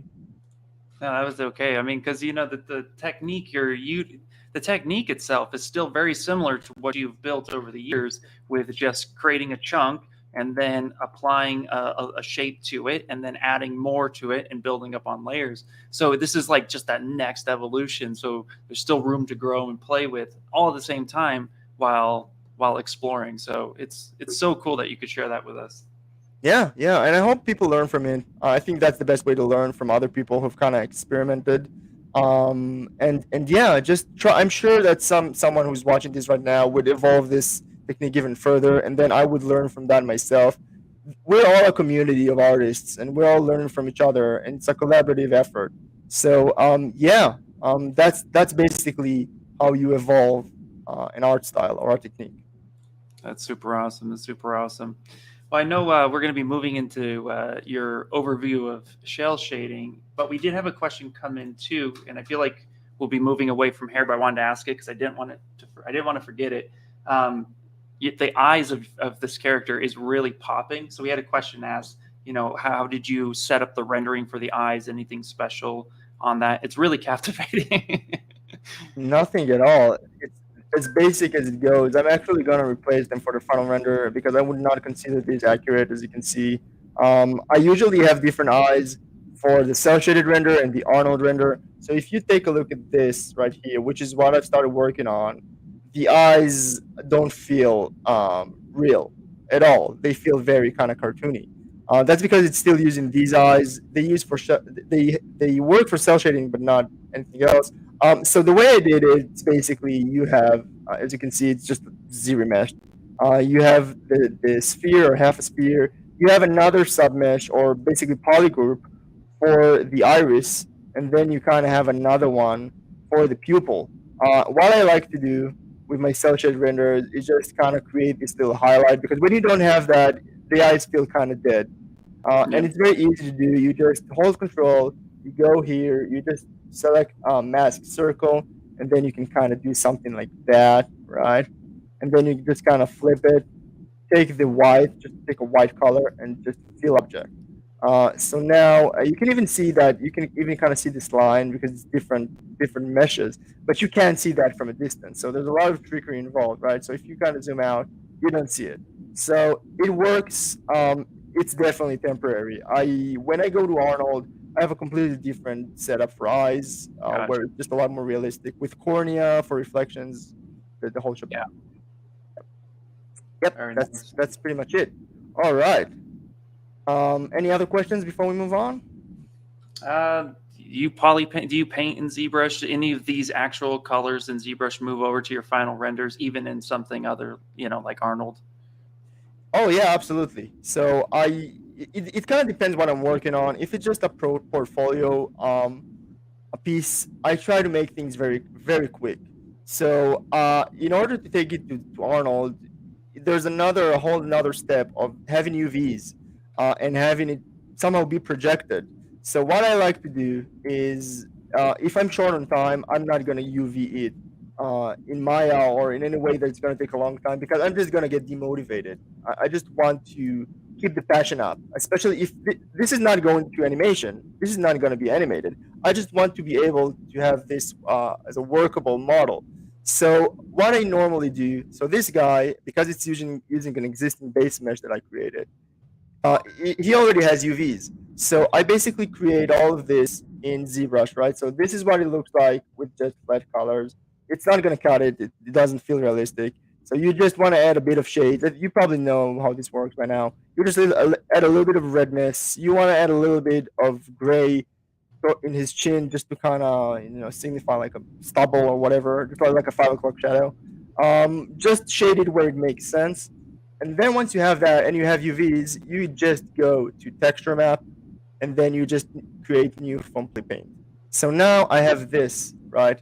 This is an actual texture map that we created from the polypaint, which you can just export out. So when you go to Z plugin and you just go to FBX and you just kind of export out, you're going to get that map. You can do that with the multi-map exporter as well. So then when you go to Maya and you start setting things up for Arnold, you're just going to be able to grab that polypaint map without having to go to Substance Painter, because again, that's more time, which is kind of what I did with Link. So with Link, that is just his straight colors from ZBrush, but for the clothes, because I wanted a little bit of grunge and dirt, I took that to Substance Painter. But I didn't UV it manually. Again, I didn't want to spend all the time UVing something that's just a portfolio piece. So what I did is go to UV Master, right? So you can always go to UV Master. Let's say, you know what, let's just do that real quick, like a 2-minute thing. Let's just grab like this little piece over here, and then let's go to UV Master. Let's work on clone, just so it puts it in a different scene. Now, because I used thickness, you already have it all into separate polygroups, which is pretty cool. Then you can go to Z plugin. You can turn on polygroups. We don't need symmetry, and you can just kind of unwrap it, right? I'll just unwrap it real quick without having to go to Maya and unwrapping. This is pretty serviceable for most scenarios. And then let's go back here, copy UVs. We're just going to copy that real quick. No, this is Link. Yeah. Copy UVs. And then we're back to this one. And then you can just paste UVs. Cool. Now this is UV'd. So now when we go to texture map, new from polypaint, there we go. Get that polypaint. It might require a little bit of tweaking. You can see that I didn't really set up the UVs in a way that makes a lot of sense. But this works. If you take this to Arnold now, or Substance Painter, you're going to be able to add those additional layers on top of that mesh because we just UV'd it in 30 seconds in ZBrush. So, yeah. Not recommended for production. Not recommended for production. But, yeah, definitely for portfolio pieces. If it works, go for it. Yeah. Very cool, very cool. Do you do any other maps or in ZBrush, or would you just bring that over and do your maps elsewhere? I sometimes export out a normal map because especially for bodies, sometimes when usually when I make a model for production, you have the whole, underscore high, underscore low, and then you have to do the whole baking process in Substance Painter. But sometimes that creates some difficulties with, lips or nose where you get those visual artifacts with the normal map. So sometimes I like to just export out a normal map straight from ZBrush into Substance Painter. It works pretty well. It might require a bit of tweaking, but you basically go here, choose the map size, normal map, create a map. It works pretty well as long as your model is UV'd, which this one is. So this would work. If I did this right now, I could just avoid the whole baking process and just kind of take this and put that on the low poly model. But I'm not going to do this anyway for now. All right. No, that's cool. That's cool. All right. Well, yeah, we are going to be doing a little bit of a time crunch. So I know you want to go over the cell shading and everything. Cel shading. I myself all the time. Don't mind me. All right. Yeah. Okay. So I think this is what a lot of people have been waiting for. I think I must have gotten like 1,000 requests to a cell shading tutorial. I haven't done that yet, just for lack of time. But now we're just gonna jump straight into this.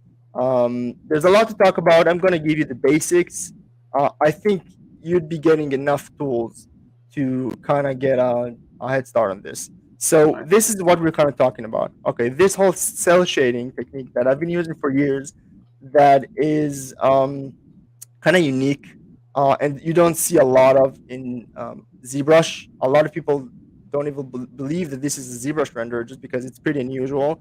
And we're just going to kind of show how that is being created. So let me just quick save real quick because we're going to mess things up right now, just to kind of show you a few things. All right. Gonna break everything.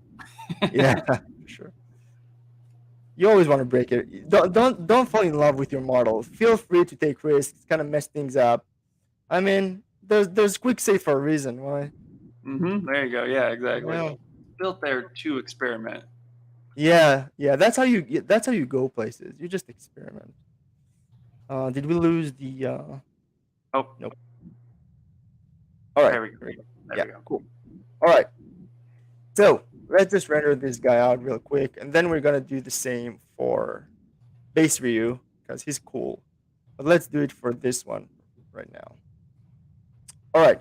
First thing you need to know, another shout out to really an angel that created this plugin. Basically, an angel.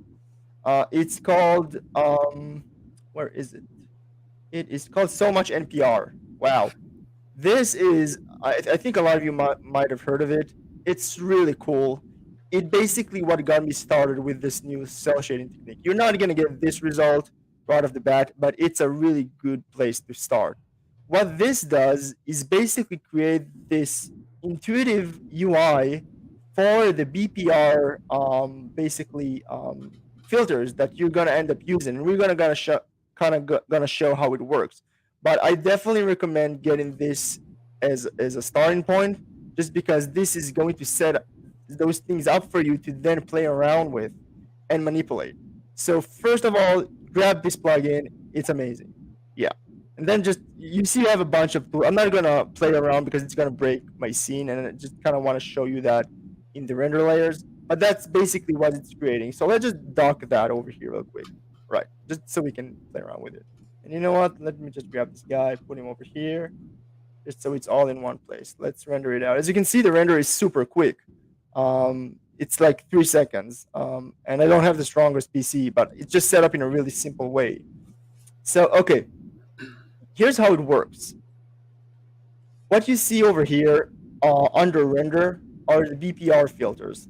Each filter kind of creates another layer that is applied, or another filter, if you will, that is then applied to the character to basically flatten out certain shades or certain shadows or adding an outline. So basically, like we did before with material and then adding an outline, that does that during the render, and it has you have a lot more control over it.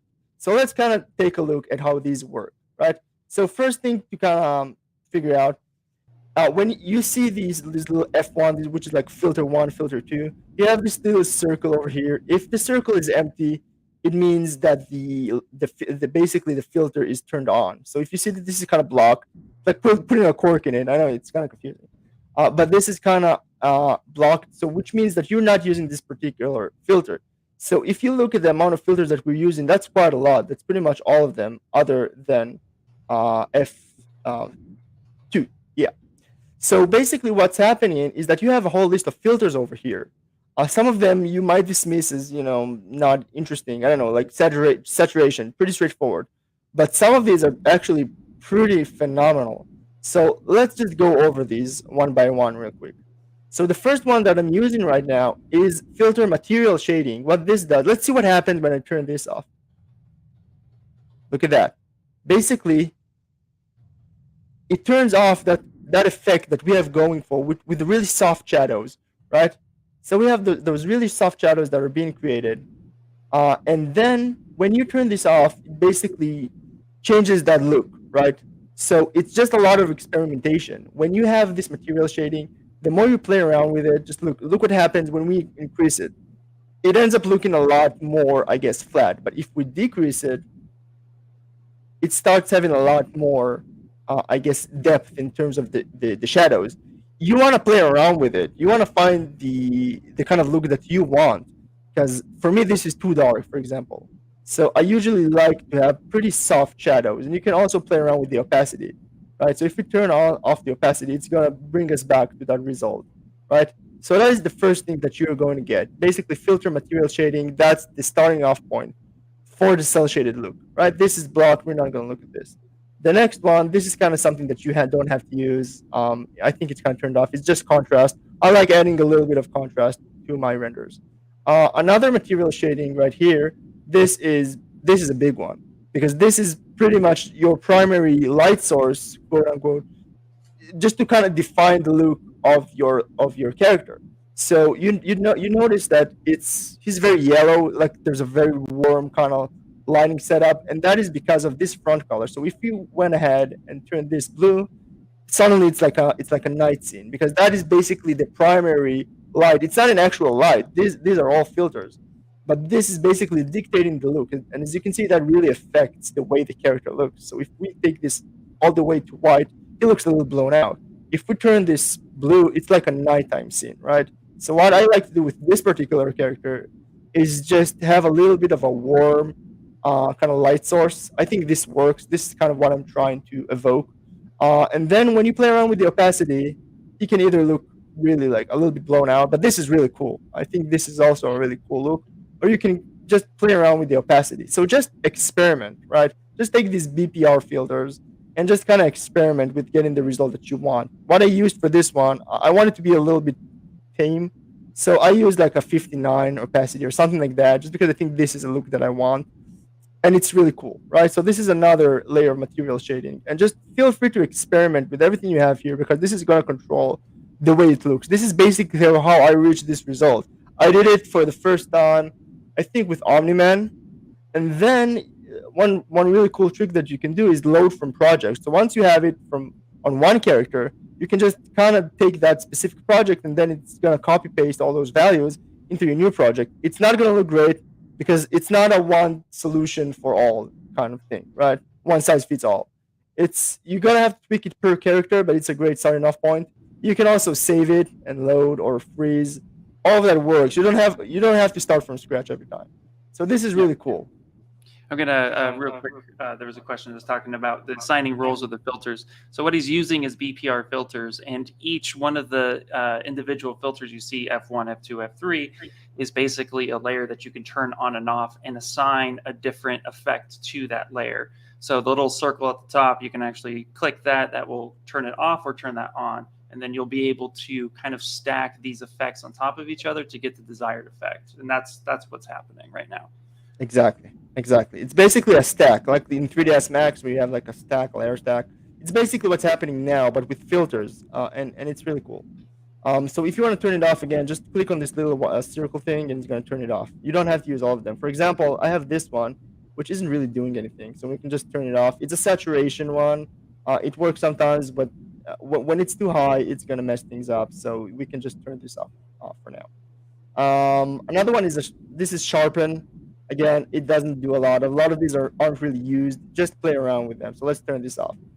Okay, this one is one of my favorite ones. Basically dictates the color of the shadows.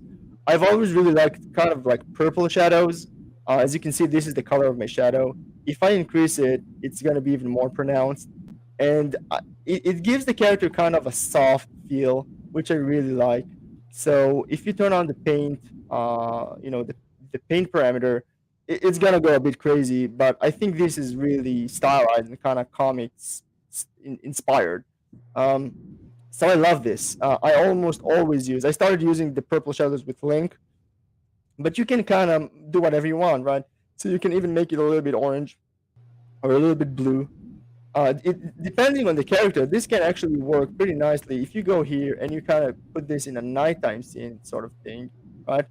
And then you go to the shadows and you turn that into like a dark blue, then that actually works. So again, just a lot of experimentation, right? And then you can kind of increase the opacity, and this is really cool, right? So let's just stay with this for now, because we just turned this into sort of like a nighttime scene.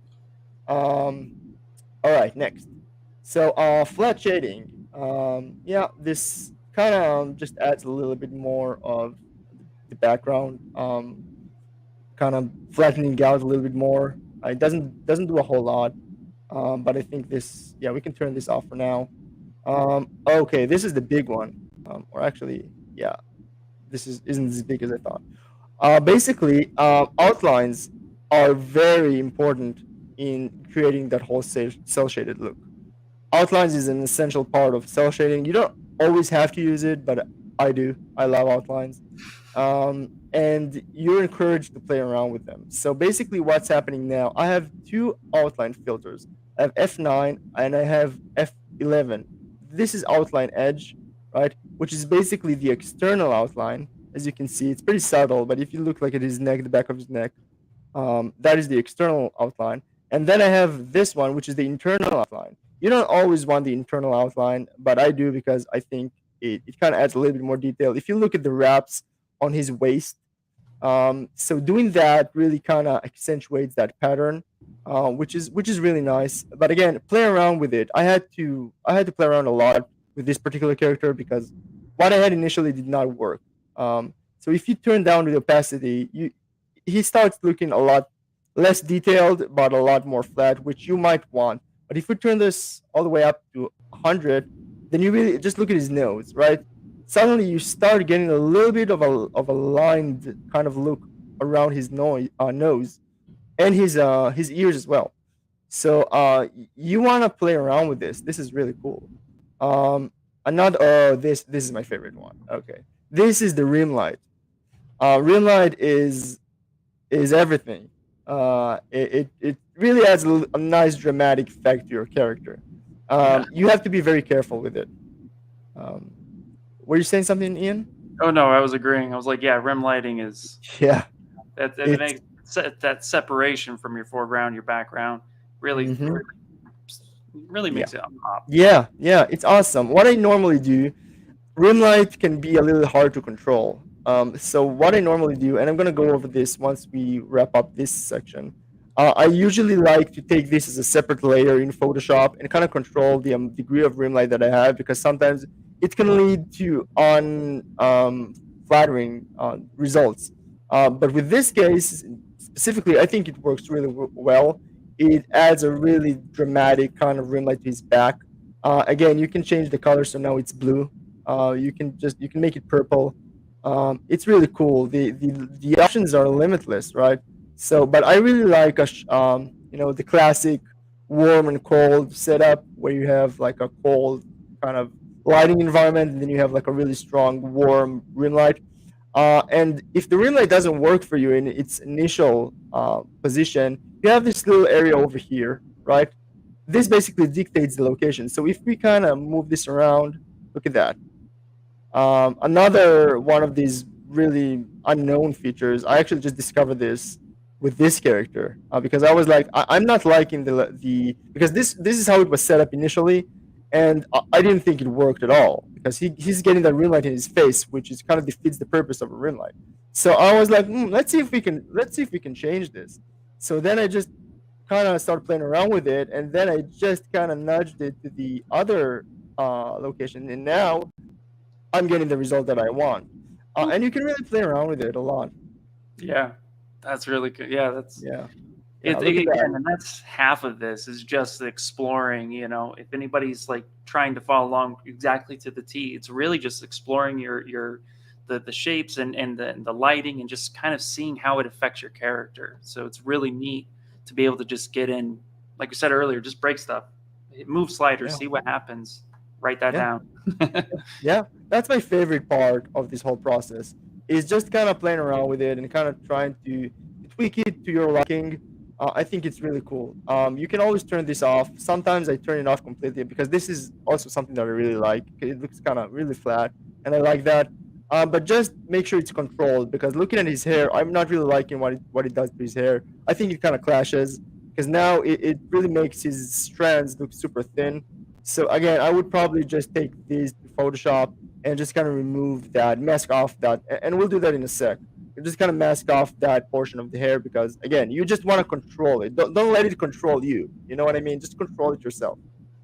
Yeah. That's pretty much it for rim light, and this is the other one. Look at that.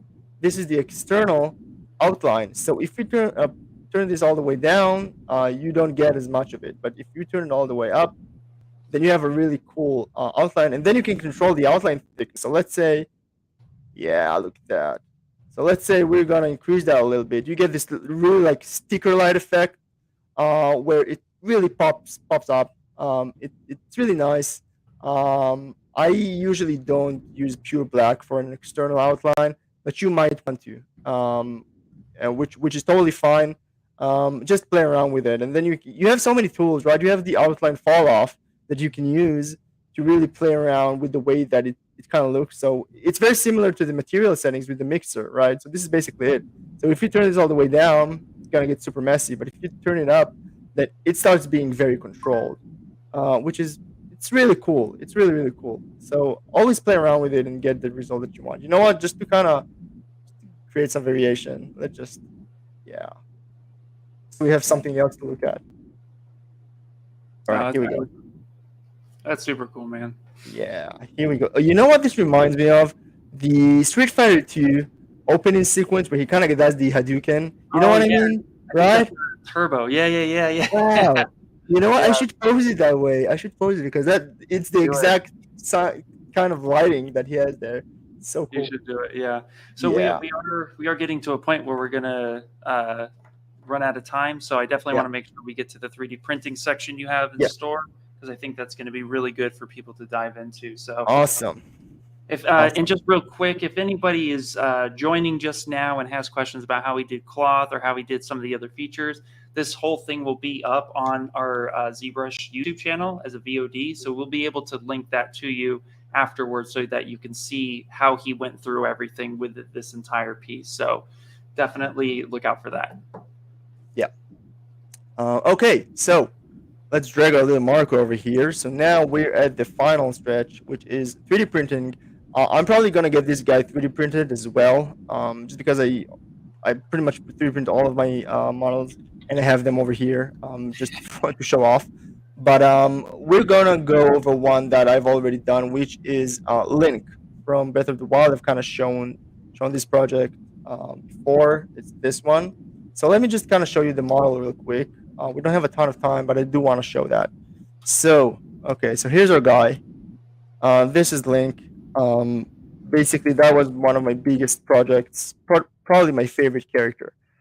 So I have a 3D printing studio called Big Miniature World, which are amazing. I've been working with them for years, and we kind of got into a discussion about, okay, we're gonna 3D print this character, right? Because it's just begging for it.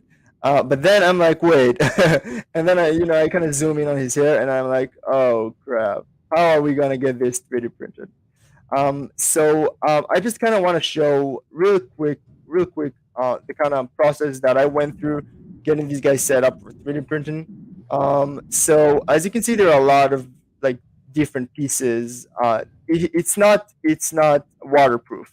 So there were a lot of points where this kind of broke up. The hair, when we tried to 3D print this initially, the hair kind of broke up into a million different pieces. It did not work. So I just kind of want to show you what I ended up doing to prep this for 3D printing. And this is it. No, this is not it. Wait. We got feet. Yeah, we got feet. This is it. All right, let me just, here's one of those cases where I really like to use Preview AO, because now it looks really cool. Yeah. Okay. All right, so this is the what I had to do to eventually get this guy ready for 3D printing. As you can see, there had to be some compromises in terms of the hair. What I had to do, because I have everything set up into clumps, kind of like I showed earlier, this made it very helpful, right? So as you can see, these are all one mesh, one subtool. So I basically took this and I kind of dynameshed them one after another, just to make sure everything is nice and airtight, right? So that's basically what I did here. It all split up into making this set up into separate clumps makes it a lot easier, just because it's easier to control when it's all kind of organized that way. So basically, I have a few different subtools over here. I have the main one, which something's going on here. Oh my God, what is this? Oh, yeah, that was just a duplicate. So I have the base. I have 3 different subtools. I have one for Link himself, right? And now notice this, because we kind of wanted this to just kind of key this so it kind of goes cleanly into him. Nice. Yeah. So it's what I have right now. I have a version of this. It's before I keyed it, so it's all kind of hot glued. which doesn't work that well. But now this is kind of a version that I created, which I'm kind of getting 3D printed, and it actually looks really cool. As you can see, this is the final result. Really cool. This was, again, 3D printed and painted by Big Miniature World. Really, they did a great job, and this is another version of that. And here, if you look in my video, you can basically see the actual model right here, which is pretty cool. It's pretty cool. Yeah, that's really neat. Yeah, with a little weapon. Yeah. And I love Yeah, how you broke that up too, because it's a really good point, especially when getting into statues. If you have a bunch of accessories or different sections that would be too complicated to print as a one piece, you break that piece off, and then you can print that separate and key it right in, and it looks great. Good job. Yeah, 100%. So it takes some getting used to in terms of how you set it up for printing, but once you get to that spot, I think it's worth it because you get like a physical version of what you just created on your computer, it's really cool. Yeah. Oh, that's nice, man. That's super nice, dude. Well, thank you so much for showing us all of that. That is a lot to actually digest for everyone. So definitely, again, we're going to be releasing it as a VOD on our YouTube, on ZBrush's YouTube. So please sure to check that out or look out for that. That's going to come out soon. Again, Dan, thank you so much for being on. It's a pleasure to have you here. Seriously. Thank you. Awesome. Thank you so much, Ian. I had a great time. Cool. All right, guys. Well, that's going to wrap it up. Again, if you would like, I'm going to drop your links into the chat one more time just so that everybody has it, so you guys can go follow and check Dan out and find all those really cool hair techniques develop over the time. And also to show it some love over on the ZBrushCentral. If you guys don't have a ZBrushCentral account, it's free. Go sign up. Go check it out. It's where you can post your own work in progresses. You can post your own final works. You can have other artists take a look at it as well. So definitely really good place to go. And then next week, like I said, tomorrow we actually have a show with our very own Shane Olson, who has joined us today. So thanks for stopping by, Shane.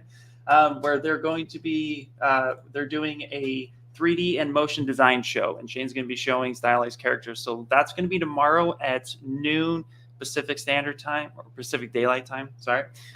So I will not be streaming. That's my usual time that we're going to have that show instead. And then next week as well, we're going to have an industry spotlight. So make sure to subscribe to our channels so that you're always up to date with the current, latest, and greatest stuff.